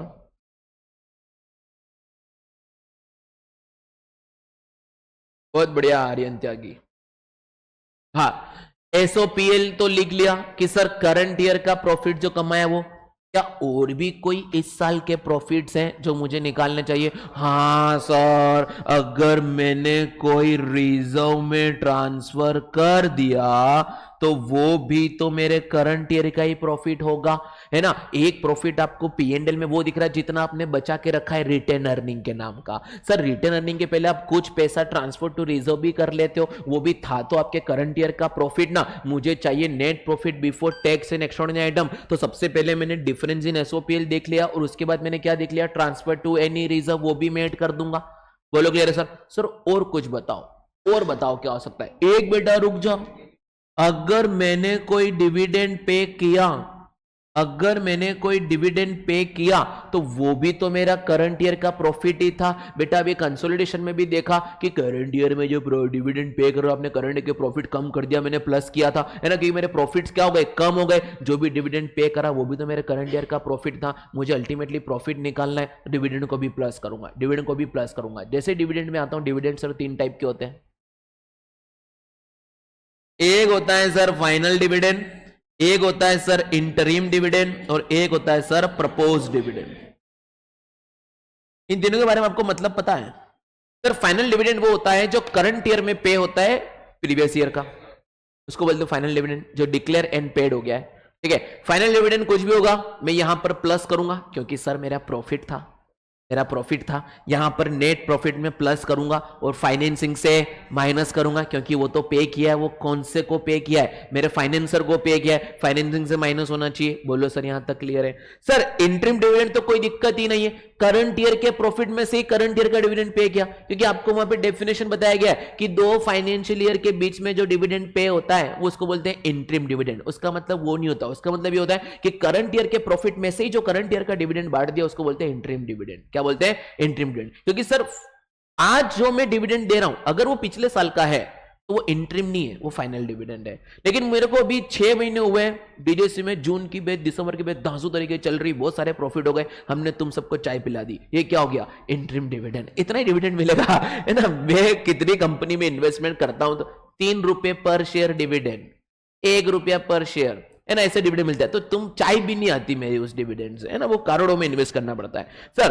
तो फाइनल हो या इंट्रीम हो, यहां पर प्लस होगा, ये भी यहां पर प्लस होगा, ये भी यहां पर प्लस होगा, लेकिन प्रपोज डिविडेंड में भाई सिर्फ और सिर्फ ओपनिंग वाला प्लस होगा।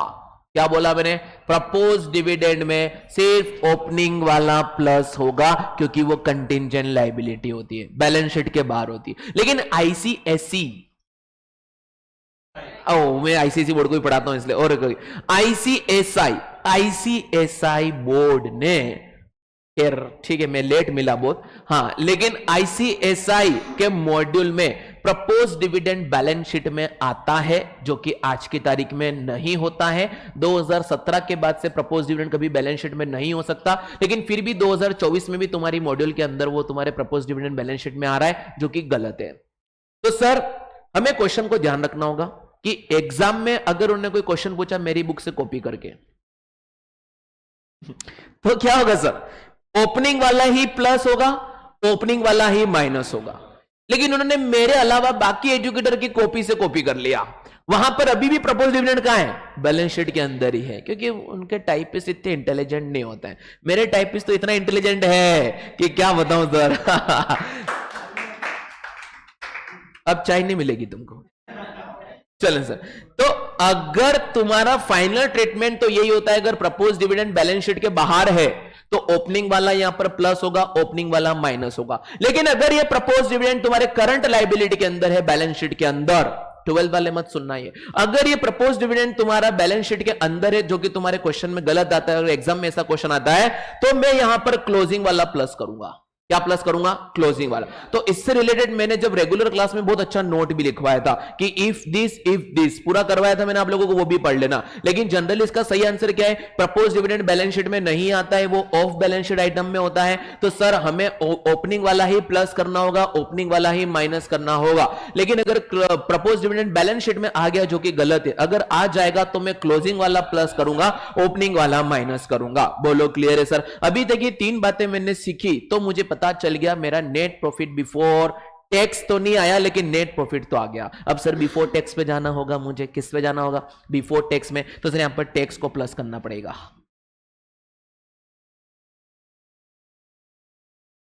क्या प्लस करना होगा? Tax provided. अगर टैक्स प्रोवाइडेड ही दे रखा है तो यहां पर प्लस करूंगा, क्योंकि कितना टैक्स मैंने P&L में डाला है वो मुझे बिफोर टैक्स जाने के लिए प्लस करना पड़ेगा। जितना टैक्स मैंने पे किया है वो ऑपरेटिंग के सबसे लास्ट में माइनस होगा, मैंने आपको बता रखा है सबको, ठीक है। अब सर प्रोवाइडेड के नीचे आपने 2 लाइन खींची है, उसके बारे में अपने भी चर्चा करेंगे, ठीक है। उसके बाद सर अगर टैक्स प्रोवाइडेड नहीं दिया और मुझे प्रोविजन फॉर टैक्स की इंफॉर्मेशन दी, किसकी दी? जिज्ञासा बता क्या होगा? क्लोजिंग वाला देख रहे हो 12 में लेवल, हाँ सर, क्लोजिंग वाला क्या होगा? प्लस, और ओपनिंग वाला माइनस होगा। कहां पर? ऑपरेटिंग के सबसे लास्ट में, ऑपरेटिंग के सबसे लास्ट में। सर एक क्लोजिंग वाला प्लस क्यों होगा? क्योंकि provision for tax current year का प्रोविजन मैंने बनाया है, जो कि ये पे होगा अगले साल। तो अगर मैं करंट ईयर की बात करूं, करंट ईयर में मैंने जो कुछ भी पे करा होगा टैक्स, वो पिछले साल का होगा। तो ओपनिंग प्रोविजन फॉर टैक्स में लेस करूंगा और क्लोजिंग वाला बिफोर टैक्स पे जाने के लिए ऐड करूंगा। बोलो क्लियर है बच्चों? अभी तक मैंने जितना पढ़ाया वो आप पढ़ के बता दो। सबसे पहले नेट प्रॉफिट बिफोर टैक्स में क्या करना पड़ता है? Difference in SOPL closing minus opening, transfer to reserve, transfer to reserve के बाद सर क्या देना पड़ेगा मुझे? डिविडेंड। डिविडेंड 3 टाइप के होते हैं sir, final dividend, dividend, propose dividend. तीनों को प्लस करेंगे। प्रपोज डिविडेंड अगर बाहर है तो ओपनिंग वाला, अगर अंदर है तो क्लोजिंग वाला। याद हो गया? फिर से हम आएंगे टैक्स प्रोवाइडेड। किस पे आएंगे? Tax provided. टैक्स प्रोवाइडेड निकालना पड़ेगा अगर इनकम टैक्स पेड की इंफॉर्मेशन दी हो तो, और अगर सर इनकम टैक्स प्रोवाइड दिया तो मुझे पेड की इंफॉर्मेशन निकालनी होगी, वो भी बात कर रहा हूं आपके सामने। बोलो क्लियर है सर? अगर प्रोविजन फॉर टैक्स दे रखा है शॉर्ट टर्म प्रोविजन के अंदर, तो क्लोजिंग प्रोविजन फॉर टैक्स यहां पर प्लस होगा, ओपनिंग वाला माइनस होगा, ऑपरेटिंग के सबसे लास्ट में। बोलो क्लियर है सर? इसके अलावा भाई एक बात और होती है, यहां से मैं लेस करूंगा इनकम टैक्स रिफंड। क्या लेस करूंगा? इनकम टैक्स रिफंड, क्योंकि सर जो रिफंड मुझे मिलता है वो मैं P&L में क्रेडिट कर देता हूं, मुझे बिफोर टैक्स जाना है तो इसको भी मैं वापस क्या करूंगा? लेस कर दूंगा। बोलो क्लियर एवरीवन? एंड सर बेटा लास्ट में प्लस माइनस होता है एक्स्ट्रा ऑर्डिनरी आइटम। अगर एक्स्ट्रा ऑर्डिनरी एक्सपेंस है तो प्लस करूंगा, इनकम है तो माइनस करूंगा। लिख लो बच्चों इसको, आप समझ में आएगा sir net profit before tax कैसे कैलकुलेट होता है। एक बार मुझे बिना देखे बोले बेटा स्क्रीनशॉट मोबाइल में ही रह जाते हैं। अच्छा नहीं रहते हैं।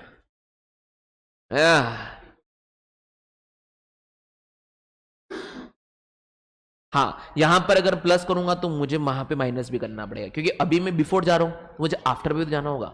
इसलिए इन सब आइटम का 2-2 एडजस्टमेंट होता है। जैसे डिविडेंड यहाँ पे प्लस करा तो फाइनेंसिंग माइनस होगा, ऐसा। तू नहीं समझ में आ रहा है? नहीं तू कौन सी स्कूल से पढ़ी? कौन सा? तुम कौन सा 78 से? ये 78 की है। तू कब से पढ़ी वहां पे? कब तक से कब तक? कौन सी ईयर में वो? तू कहाँ थी 21 में? 21 में कहाँ थी? हाँ 10th में थी। तेने इसको देखा है? देख उसे गौर से देख। अच्छा और सर्च कहाँ से पढ़ा है? कहाँ से? केबी? अच्छा केबीएन। तो कहाँ से पढ़ा है?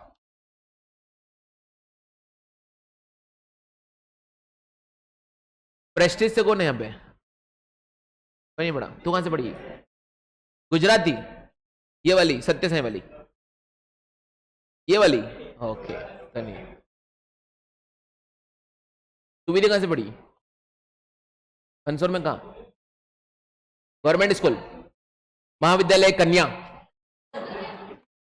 Girls college? Girls school? Alpha international? Okay then Raffles? तो केबी? बीकेबी? स्काई? प्रथम? वो तेरे वो बच्चे वहां पे तो नखराली में आए थे वो? इसके सारे वो स्कूल के बच्चे वहां नखराली में बेचारे हाथ पकड़ के घूम रहे थे। एक लड़का एक लड़की हाथ पकड़ा। बेटा इसको इसकी याद आ रही थी।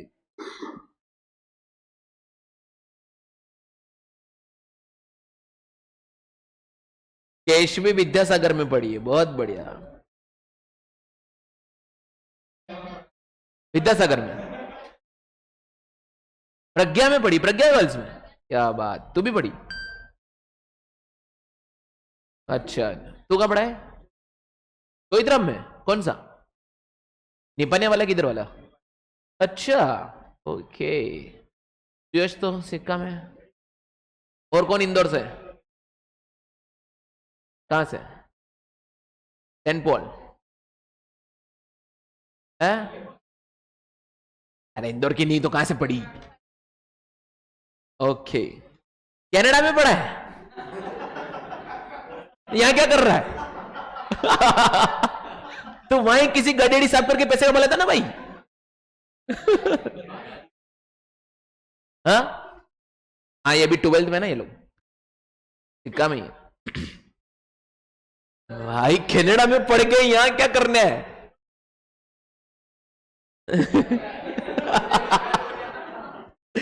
चले सर देखो, हाँ तो एक बार याद कर लो मुझे फटाफट, मुझे नहीं इस कॉन्सेप्ट को सर करके बता दो मुझे। क्या sir net profit before tax and extraordinary item की कैलकुलेशन कैसे होती है? Difference in SOPL, closing minus opening, transfer to reserve, dividend 3 type के, final dividend, interim dividend, propose dividend. तीनों प्लस होते हैं, लेकिन प्रपोज डिविडेंड में देखना पड़ेगा अगर वो बाहर है तो ओपनिंग वाला, अंदर है तो क्लोजिंग वाला। फिर सर आएगा टैक्स प्रोवाइडेड, फिर इनकम टैक्स के अंदर क्लोजिंग वाला प्रोविजन फॉर टैक्स प्लस होगा, इनकम टैक्स रिफंड होगा तो माइनस होगा, और एक्स्ट्राऑर्डिनरी आइटम जो भी होंगे वो प्लस माइनस हो जाएंगे। एक्सपेंस है तो प्लस, इनकम है तो माइनस। याद हो गया? अभी क्वेश्चन करेंगे तो वहां पे आपको सब समझ आएगा, मैं बोलूंगा ऐसे ही होगा, ठीक है? ये पूरा मेन कॉन्सेप्ट हो गया, यहां पर काम आएगा। अब सर मैं बात करता हूं adjustments in preparation of cash flow statement. Adjustment कौन कौन से काम आएंगे? तो बेटा पहले अपन इजी समझ लेते हैं ताकि खत्म हो जाएगा, ताकि कुछ रह ना जाए, फिर अपन ये देखेंगे। सबसे पहला एडजस्टमेंट सर होता है प्रपोज डिविडेंड का। प्रपोज डिविडेंड में लिखो सर अगर ये आउटसाइड ऑफ बैलेंस शीट है या इन द बैलेंस शीट है, तुम इन द बैलेंस शीट मत लिखना। अगर outside of the balance sheet है तो सर मैं ओपनिंग वाला प्लस करूंगा कहां पर, नेट प्रॉफिट बिफोर टैक्स में, और सर ओपनिंग वाला माइनस करूंगा कहां से, फाइनेंसिंग से। लिख लो लिख लो लिख लो।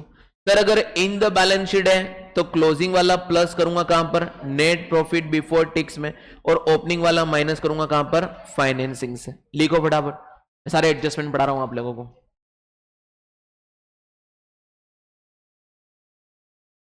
कनाडा से कौन आया है वो भाई को तुम कहीं भी फिट कर देते हो यार, भाई पानी जैसा है। अच्छा, किसी भी सब्जी के साथ फिट कर दो, आलू जैसा। ओके आलू बेटा, तेरा नाम यहां से अलुआ रख देते। चलिए, पंचायत में देखा था अलुआ, चलिए से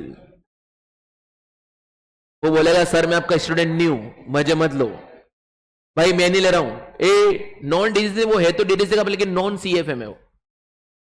ए भाई मजे नहीं ले रहा, मैं तेरे इसलिए ले रहा हूं क्योंकि तूने मेरे पहले दिन मजे लिए थे कि ये बच्चा को नहीं बोल रहा था। ये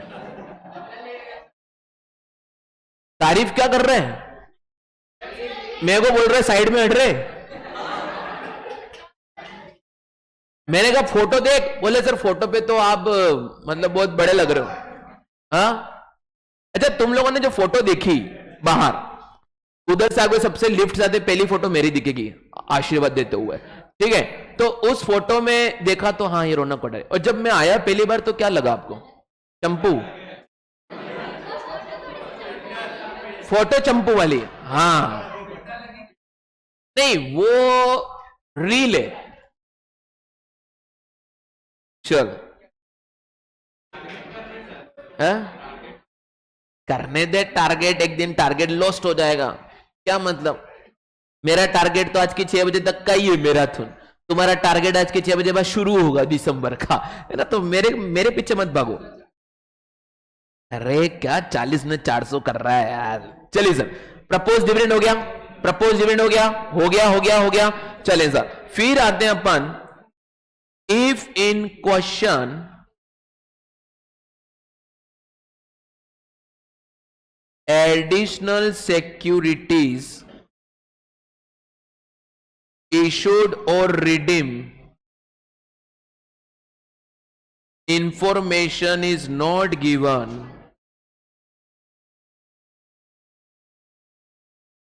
always assume that at closing date। चलो पढ़ो सर, इस एडजस्टमेंट का मतलब क्या होगा कि अगर क्वेश्चन में additional debenture, additional share issue या रिडम्पशन कब हुआ उसकी इंफॉर्मेशन अगर गिवन नहीं है तो ऑलवेज मैं अज्यूम करूंगा कब हुआ है, क्लोजिंग डेट पे। अगर क्लोजिंग डेट पे एडिशन डिलीशन हुआ है तो उस पूरे साल का जो भी इंटरेस्ट डिविडेंड में दूंगा या लूंगा वो सब ओपनिंग वाले पे लूंगा, ठीक है। तो यहां पे लिख लो, इससे हमारा ट्रीटमेंट क्या होगा, इससे ट्रीटमेंट होगा कि all the calculations on opening figure. Sir figure मत बोलो,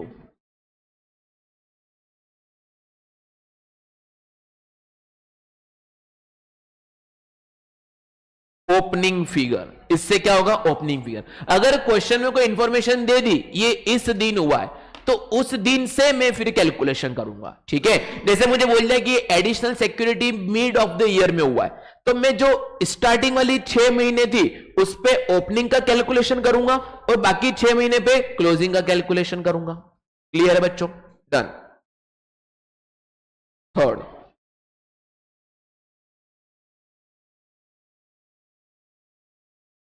provision for tax. If no information given in adjustments, मैं क्या करूंगा मेरे प्यारे बच्चों, क्लोजिंग वाला प्लस करूंगा, ओपनिंग वाला माइनस करूंगा। क्लोजिंग वाला प्लस कहां होगा, नेट प्रॉफिट बिफोर टैक्स में, ओपनिंग वाला माइनस कहां होगा? ऑपरेटिंग के सबसे लास्ट में। क्लियर है? डन है बच्चों, आगे बढ़ा दूं?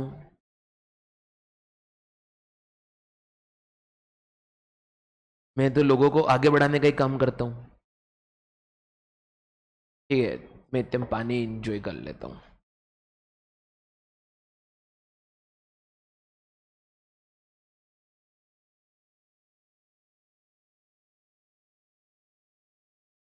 Okay,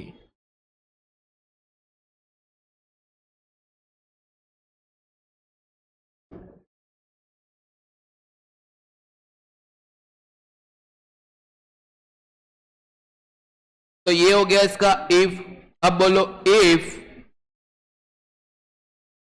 information is provided in adjustments.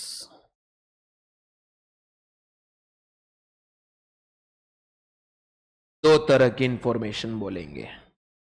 अगर मुझे इनकम टैक्स पेड की इंफॉर्मेशन दी तो मैं क्या निकालूंगा? Income tax provided. अगर मुझे इनकम टैक्स प्रोवाइडेड की इंफॉर्मेशन दी तो मैं क्या निकालूंगा? Income tax paid. और ये दोनों निकालूंगा with the help of provision for tax account. बातें नहीं लिख लिया? चलो, तो sir provision for tax account कैसे बनेगा वही बना लो यहां पर।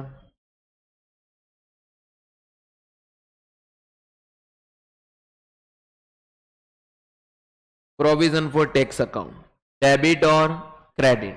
चलो, ए गुड्डा बता, ओपनिंग प्रोविजन किधर जाएगा? क्रेडिट साइड लाइबिलिटी है तो इधर जाएगा, इधर जाएगा। देखेंगे अपन by balance brought down opening. तो बता क्लोजिंग किधर जाएगा? डेबिट साइड में।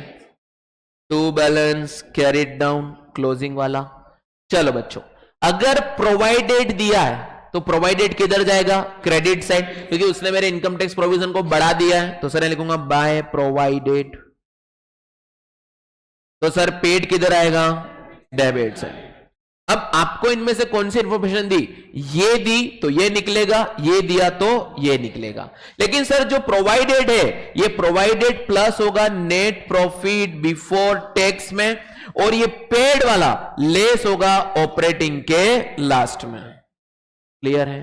अभी मैंने आपको ऊपर लिखवाया था इनकम टैक्स प्रोवाइडेड, बेटा लिखवाया था नेट प्रॉफिट में। देखो जाकर के, नेट प्रॉफिट में लिखवाया था इनकम टैक्स प्रोवाइडेड। तो प्रोवाइडेड वाला क्यों लिखवाया था? अगर ऐसी कोई नौबत मेरे क्वेश्चन में आ गई तो मैं प्रोवाइडेड निकाल करके वो प्रोवाइडेड यहां पर प्लस करूंगा। देखो ये रहा प्रोवाइडेड। बोलो clear everyone?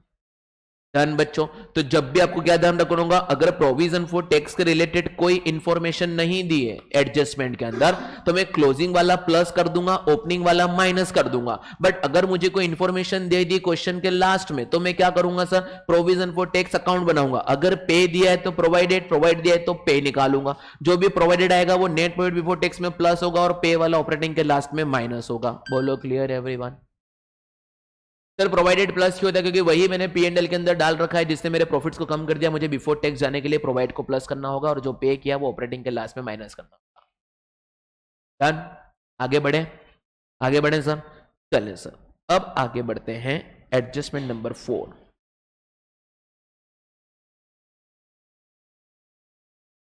Calculation of depreciation, amortization, profit on sale, loss on sale, purchase etc. of fixed asset। Sir ये आप लोग लिख लेना फिर से, क्योंकि इस बार मैं कुछ अलग लिखवाने वाला हूं। जिन बच्चों ने पहले से लिख रखा है ना, ये चीज अलग से लिख लेना आप लोग, क्योंकि इसमें मैं अलग से लिखवाने वाला हूं। बाकी सब जो लिखवा रखा था वही है ना, सब एज इट इज। ओके, क्या क्या मुझे कैलकुलेट करना है सर एडजस्टमेंट नंबर 4 के अंदर? एक तो मुझे डेप्रिसिएशन कितना होगा, अमोर्टाइजेशन कितना होगा, profit on cell, loss on cell, purchase etcetera और फिक्स्ड एसेट कितना होगा। और फिक्स्ड एसेट बेटा दो टाइप की होती है, टेंजिबल और इंटेंजिबल। टेंजिबल पे डेप्रिसिएशन होता है, इंटेंजिबल पे अमोर्टाइजेशन होता है। ओके चलिए सर, तो यहां पर मैं आपके सामने एक एक पॉइंट लिखता हूं कि सर इसमें डेप्रिसिएशन का मतलब क्या होगा, ये क्या होगा, ये क्या होगा, ताकि पहले अपन ये निकालना सीख जाएंगे तो अपन उसका ट्रीटमेंट देना सीख जाएंगे। क्योंकि पिछली बार जहां पे सीएफएस जब को टफ लगा था तो मैंने आधी रात को जग के रो करके मैंने सोचा कि यार कहां पर डिफिकल्ट लग सकता है, तो मुझे मेजोरिटी सपने में बच्चे आए वो यही बोल रहे थे कि सर मैं डेप्रिसिएशन अकाउंट में डाउट आ रहा था कि उसमें कौन सी इंफॉर्मेशन कहां जाएगी वो मुझे पता नहीं चला था। एम आई राइट और रॉन्ग? यही दिक्कत आ रही थी सबको? नहीं आ रही थी दिक्कत? किस किस को आ रही थी?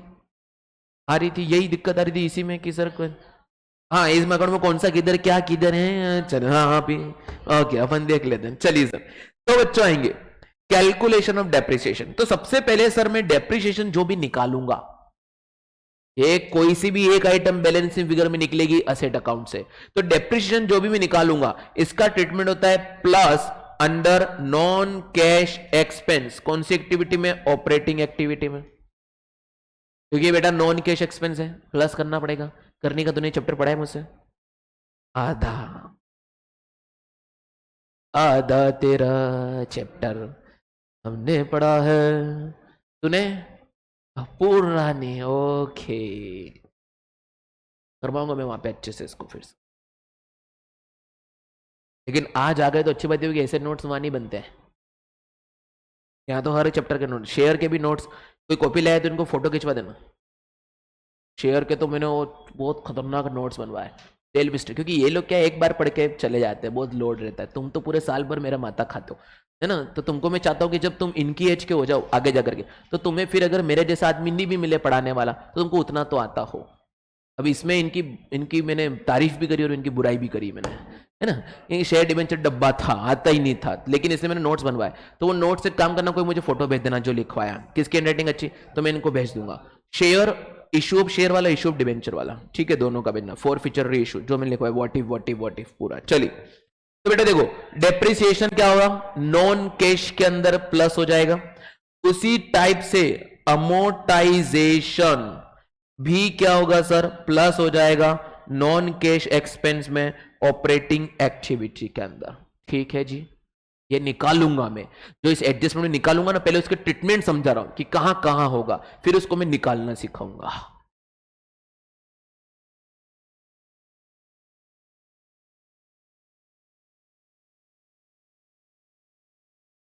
Profit on sale less from non operating income,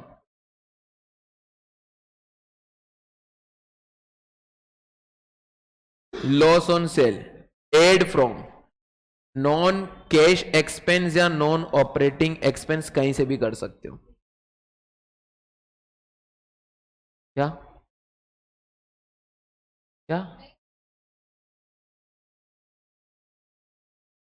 first और ये नहीं लिखा, फोटो खींच लो फटाफट, खींचना हो तो।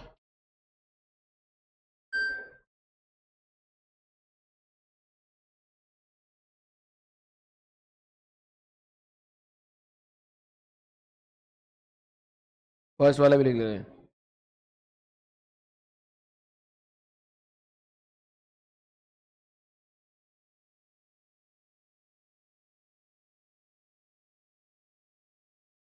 कहाँ आ गए,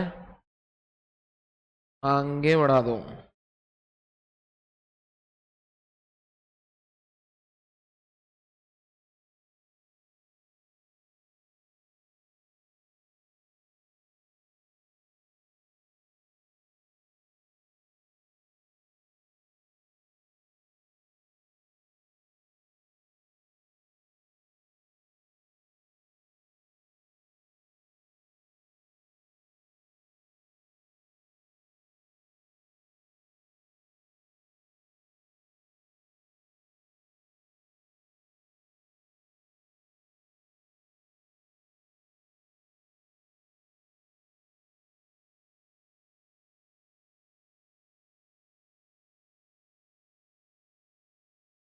चलें अब सर यहां पे देखेंगे ये हो गया, फिर सर परचेज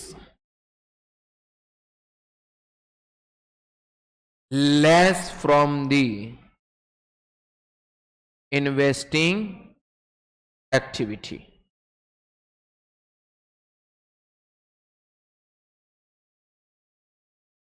और selling price of fixed asset added to the investing activity. Non cash और ऑपरेटिंग दोनों में से कहीं भी कर सकते हो लॉस को।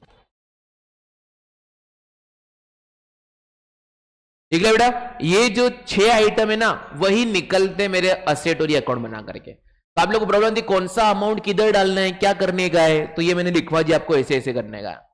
ठीक है, अभी मैं आपको समझा रहा हूं कैसे क्या होगा। डन, चले सर लिख लो फटाफट।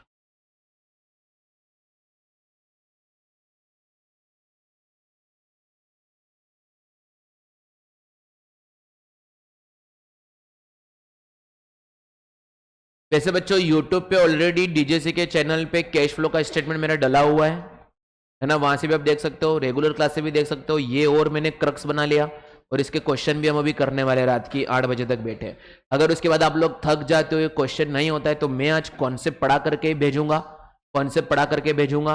और अगर क्वेश्चन 1-2 और मुझे करवाने होंगे तो वो रिडम्पशन की जो क्लास लगेगी, रिडम्पशन की क्लास लगेगी, वो रिडम्पशन की क्लास में मैं इसके 1-2 क्वेश्चन करवा दूंगा। सीधा घर पे जाइयो भाई, सीधा घर पे जाइयो, कहीं बैठ मत जाइयो। हाँ, ट्रेन से सीधा वहां पे उतरते ही घर पे जाइयो। चलिए बोलो बच्चों। हाँ, ट्रेन से इंदौर का थोड़ी, वो कहां से आता है, वो शायद अभी महाराष्ट्र से आया है वो पढ़ने के लिए, देवास का है। ये जो बेटे वो सब इंदौर के थोड़ी ना है, वो तो अपनी क्लास में सब इंदौर के रहते हैं। ये सब तो कहां से आए, देश विदेश से, कनाडा से देखो भी आए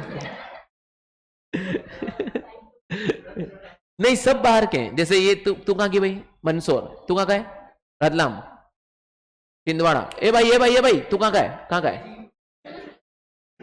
बेटवा, इंदौर, खदराना इंदौर। ये सब अलग अलग गांव से आया है, और उनको एक मिल गया गांव वाला, लूट रहा है इनको अच्छे से। चलिए, तुम तो बाहर के हो यहाँ पे लूटने में, तो यहां वालों को भी लूट रहा हूं। हाँ, तुमको भी तो लूटा मैंने। बाहर का आदमी लूटता है इंदौर को, सीधी बात है। डीजेसी में सब बाहर के, वो इंदौर का नहीं है। हाँ, बता रहा हूं, चलिए sir.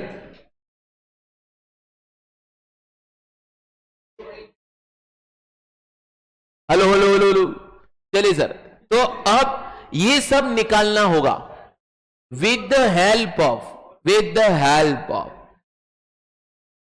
Preparation of fixed asset account और डेप्रिसिएशन अकाउंट। तो इसमें सबसे पहला एक नोट लिखो सर, नोट लिखो। इफ इन क्वेश्चन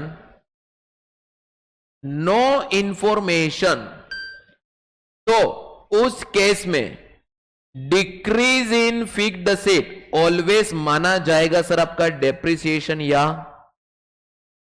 अमोर्टाइजेशन, और increase in fixed asset always माना जाएगा आपका परचेज। पता है ऐसा भी होता है। हाँ, एक्सेप्ट लैंड और बिल्डिंग या ऊपर वाले में लिखना, एक्सेप्ट लैंड, क्योंकि उस पर डेप्रिसिएशन नहीं लगता।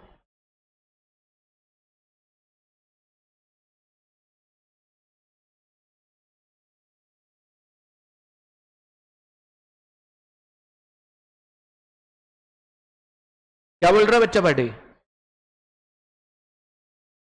देख, अगर बैलेंस शीट में 1 लाख की असेट है और बोला कि वो 90,000 हो गई, क्वेश्चन ने कुछ नहीं बोला, तो मैं इसे क्या समझूंगा, उसे डेप्रिसिएशन। लेकिन वहां बोला कि जमीन जायदाद है 1 लाख रुपए की, तो वो सेल मानेंगे, क्योंकि उस पर डेप्रिसिएशन लगता नहीं है। ठीक है, और इंक्रीज बोला गया और क्वेश्चन ने कुछ नहीं बोला, तो मानेंगे इसको परचेज। ठीक है भैया बहनों, ओके। अभी रात में हो गई तो खाना वाना भी खिला दूं मैं आप लोगों को। ठीक है। नहीं नहीं इतना नहीं करें, ओके ठीक है, चलो आपने ना बोल दिया, ठीक है, मैं तो अभी व्यवस्था कर रहा था, चलिए।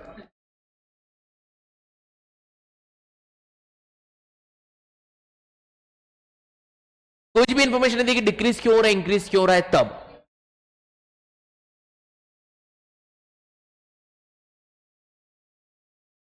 क्या बोल रहा है कि देखो रात को नहीं खाना है, लेने आएगा। देख बेटा आज क्या हो जाएगा, अपन कितना भी करेंगे तो क्वेश्चन कैश फ्लो का नहीं हो पाएगा, तो अपन क्या करेंगे, कॉन्सेप्ट पूरा पढ़ लेते हैं, एक आधा बेसिक क्वेश्चन है, अच्छा क्वेश्चन कर लेते हैं, उसके बाद कल या परसों आपकी रिडम्पशन की क्लास तो लगी रही, रिडम्पशन और डिबेंचर की, वहां पर अपन 2 क्वेश्चन कर लेंगे, और वो 2 क्वेश्चन जो कराऊंगा उसकी वीडियो आप लोगों को अलग से दिलवा दूंगा मैं, ठीक है। तो आपका तो मेन कॉन्सेप्ट तो कवर हो गया, फिर क्वेश्चन तो आप करते जाओ, जो भी डाउट है मेरे को पूछते जाओ। तो सुनो अभी तो कहां जा रहे हो, बैग पैक करके, शांति है ना बच्चे। देखें तो जो मेन चीज है वो तो अब आ रही है, हाँ अभी तो कैश फ्लो शुरू हुआ है ना। चले सर देखें यहां पर ये तो इंफॉर्मेशन हो गई, लेकिन सर अब मुझे कुछ इंफॉर्मेशन बोल दी है। क्या इंफॉर्मेशन बोल दी है कि मुझे यहां पर जब भी कुछ इंफॉर्मेशन बोलेंगे तो 2 अकाउंट जरूर बनाने होंगे, उनका नाम होगा सर, एक तो असेट्स अकाउंट, और क्वेश्चन में जनरली प्रोविजन फॉर डेप्रिसिएशन दे रखे होते हैं, तो उन दोनों का अकाउंट बनाएंगे sir, assets account, debit credit, debit credit, और यहां आएगा sir provision for depreciation account, या इसका दूसरा नाम होता है अक्यूमुलेटेड डेप्रिसिएशन। क्या होता है, अक्यूमुलेटेड डेप्रिसिएशन। ओके, अगर कुछ इंफॉर्मेशन दी हो तो अब इंफॉर्मेशन क्या देंगे सर, इतनी कॉस्ट का माल इतने में बिका, ये बोलेगा और कुछ नहीं बोल सकता, उसकी औकात ही नहीं क्वेश्चन की कि सर इस असेट में इतनी कॉस्ट का माल इतना।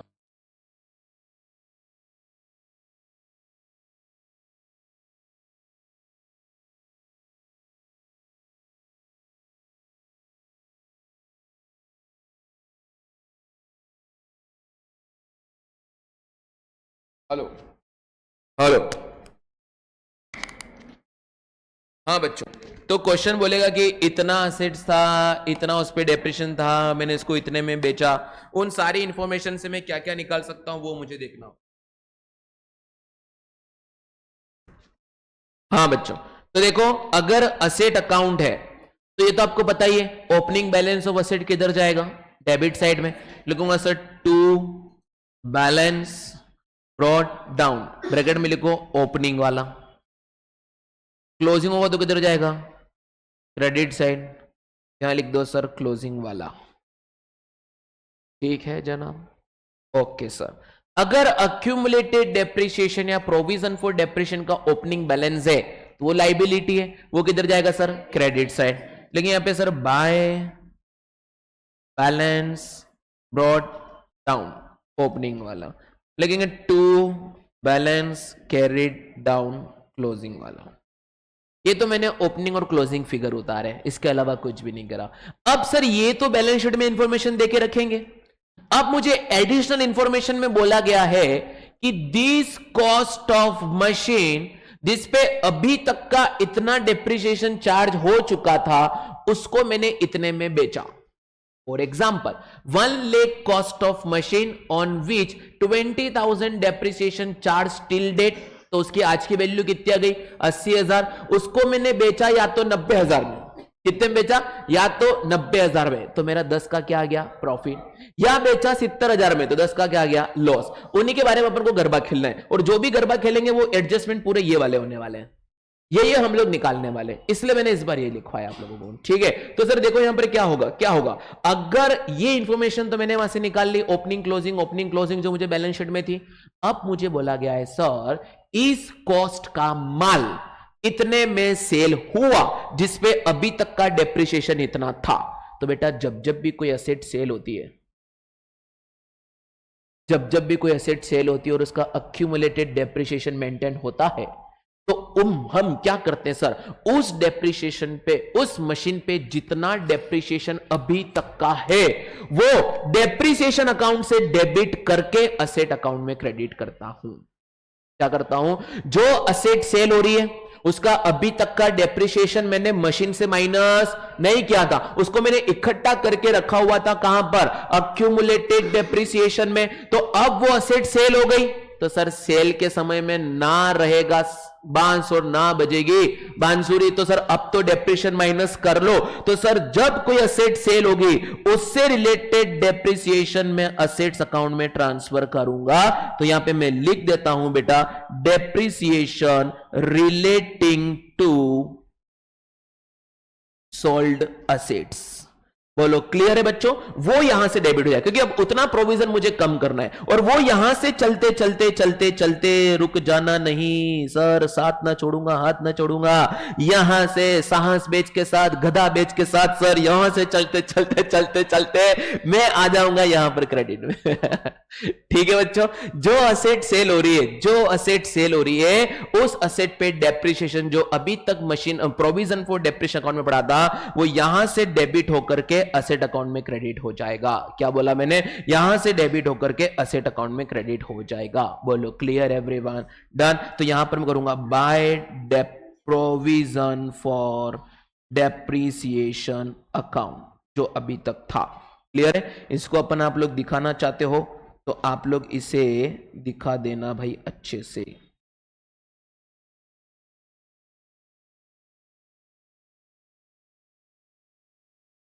ठीक है, मैंने तो ऐसे दिखा दिया कि मेरे पास तो ऑप्शन है ऐसा पेन लाने का, आपके पास ऑप्शन नहीं है।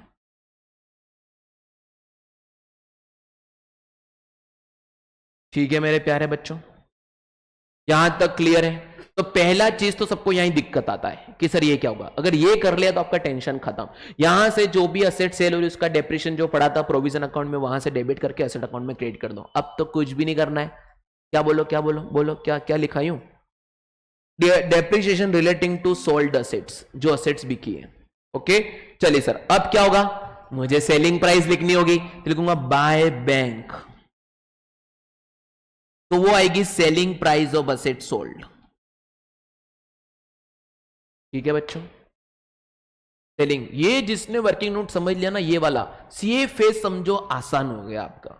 ये वर्किंग नोट जब भी आपके क्वेश्चन में आता है आपका दिमाग घूम जाता है और बोलते हैं सीएफएस टफ है। अभी तक जितना पढ़ा है सीएफएस कुछ टफ लगा क्या, नहीं, ये वर्किंग नोट जहां घुसता है वहां पे सीएफएस टफ लग जाता है।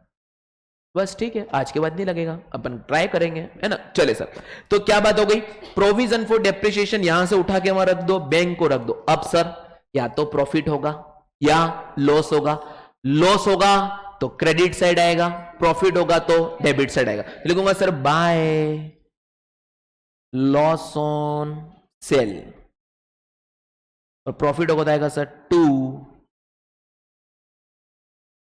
Profit on sale. सर ऐसा क्यों, ऐसा क्यों सर, इसलिए क्योंकि ये प्रॉफिट यहां पर डेबिट होगा, पी एंड एल में क्रेडिट होगा, ये लॉस यहां पर क्रेडिट होगा, पी एंड एल में डेबिट होगा। ठीक है, और इसका एक दूसरा भी लॉजिक है, जो लॉजिक आपको अभी रहने दो, वो यही समझो, कोई बात नहीं, आपको ये आता है तो ये समझो भाई। हिलाना उसको जरा, गर्दन ठीक है, वो तो पूरा यूं गिर गया दीवार पे। 6 बजने वाले यार, मैं भी तो तुम्हारे सामने आया था, मेरी सुबह 10 बजे की आवाज, हाँ वही तो कह रहा हूं, भाई को समझ रहा हूं, भाई तेने सुबह 10 बजे की मेरी आवाज सुनी और अभी की आवाज में कोई फर्क आ रहा है? तो कैसे हो रहा है तुम्हारे पास, तुम लोगों ने हार्ड वर्क करना सीखा ही नहीं, करो एक बार। अरे तो मैं उसको भी आप करके बोल रहा हूं, कनाडा से आया वो। अच्छा उसका टाइम हो रहा है, ओके चलिए सर, क्लियर है आप लोगों को। 10 से 6 बजे कितने घंटे होते हैं एक बार गिन के देखो, 8 घंटे नॉन स्टॉप हो रहा है। चलिए सर देखें क्या हो गया, मेरी बात सुनो, असेट्स अकाउंट में ओपनिंग क्लोजिंग, प्रोविजन में क्लोजिंग ओपनिंग, ठीक है। हाँ सर, अब जो भी असेट सेल हो रही है उसका डेप्रिसिएशन प्रोविजन से डेबिट, असेट में क्रेडिट, बात खत्म। सेलिंग प्राइस क्रेडिट, लॉस आया तो क्रेडिट, प्रॉफिट आया तो डेबिट। बोलो क्लियर एवरीवन। इससे अब जो यहां पर बैलेंसिंग फिगर बचेगा वो सर आपका डेप्रिसिएशन होगा। क्या होगा, डेप्रिसिएशन होगा। और असेट्स अकाउंट में जो भी बैलेंसिंग फिगर होगा वो आपका परचेज ऑफ असेट्स होगा, और अगर इधर साइड बैलेंस आया तो वो आपका सेल होगा। Clear everyone? और ये जो भी मैंने फिगर्स यहां पर निकाले उनका एडजस्टमेंट मैंने आपको पहले यहां पे लिखवा दिया है। डन बच्चों, लिख लो एक बार इसको अच्छे से, पहले आप लोग अलग अलग कलर यूज कर दो, लिख लो एक बार अच्छे से। ये जितने भी गोले बनाए हैं मैंने, ये जितने भी गोले बनाए वो सब आपके बैलेंसिंग फिगर है, ठीक है।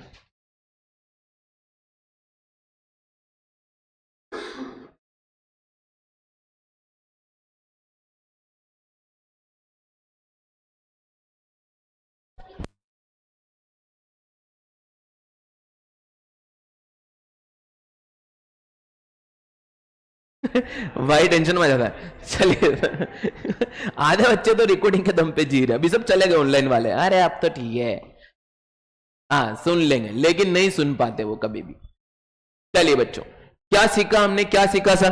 पूरे सीएफएस के अंदर हमें दो चीजें परेशान करती है, एक तो प्रोविजन फॉर टैक्स और एक असेट्स अकाउंट। प्रपोज यूनिट तो मैंने आपको पहले ही बता दिया, क्लियर कट कर दिया। अगर बाहर है तो ओपनिंग प्लस ओपनिंग माइनस, अंदर है तो क्लोजिंग प्लस ओपनिंग माइनस, ठीक है। अगर sir provision for tax simply कुछ इंफॉर्मेशन नहीं दिया तो क्लोजिंग वाला प्लस करो, ओपनिंग वाला माइनस करो। अगर इंफॉर्मेशन दे दी पेड या प्रोवाइड की तो पेड दिया तो प्रोवाइड निकालो, प्रोवाइड दिया तो पेड निकालो with the help of provision for tax account. Provision for tax account में ओपनिंग प्रोविजन क्रेडिट साइड आएगा, क्लोजिंग प्रोविजन डेबिट साइड आएगा, प्रोवाइडेड है तो क्रेडिट साइड, पेड है तो डेबिट साइड, ऐसा हो जाएगा। फिर सर रहा बात मेरे पास सिर्फ ये कौन सा, असेट्स को सेल करने वाला। असेट्स अगर कुछ इंक्रीज डिक्रीज हो रही है और क्वेश्चन ने कुछ इंफॉर्मेशन नहीं दिया है तो डिक्रीज को ऑलवेज मैं मानूंगा डेप्रिसिएशन, इंक्रीज को ऑलवेज मानूंगा मैं परचेस। बोलो क्लियर है? अगर डेप्रिसिएशन है तो नॉन कैश एक्सपेंस के अंदर प्लस होगा, और अगर परचेस है तो लेस होगा इन्वेस्टिंग के अंदर।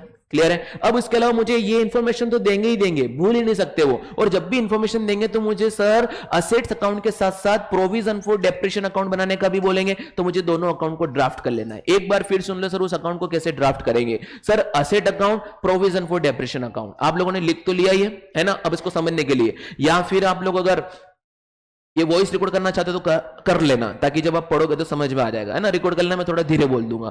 चलिए सर, तो क्या होगा यहां पर, असेट्स अकाउंट के साथ अगर मुझे अक्यूमुलेटेड डेप्रिसिएशन अकाउंट बनाना है तो opening balance of assets asset account में डेबिट साइड जाएगा, closing balance of asset asset account में क्रेडिट साइड जाएगा।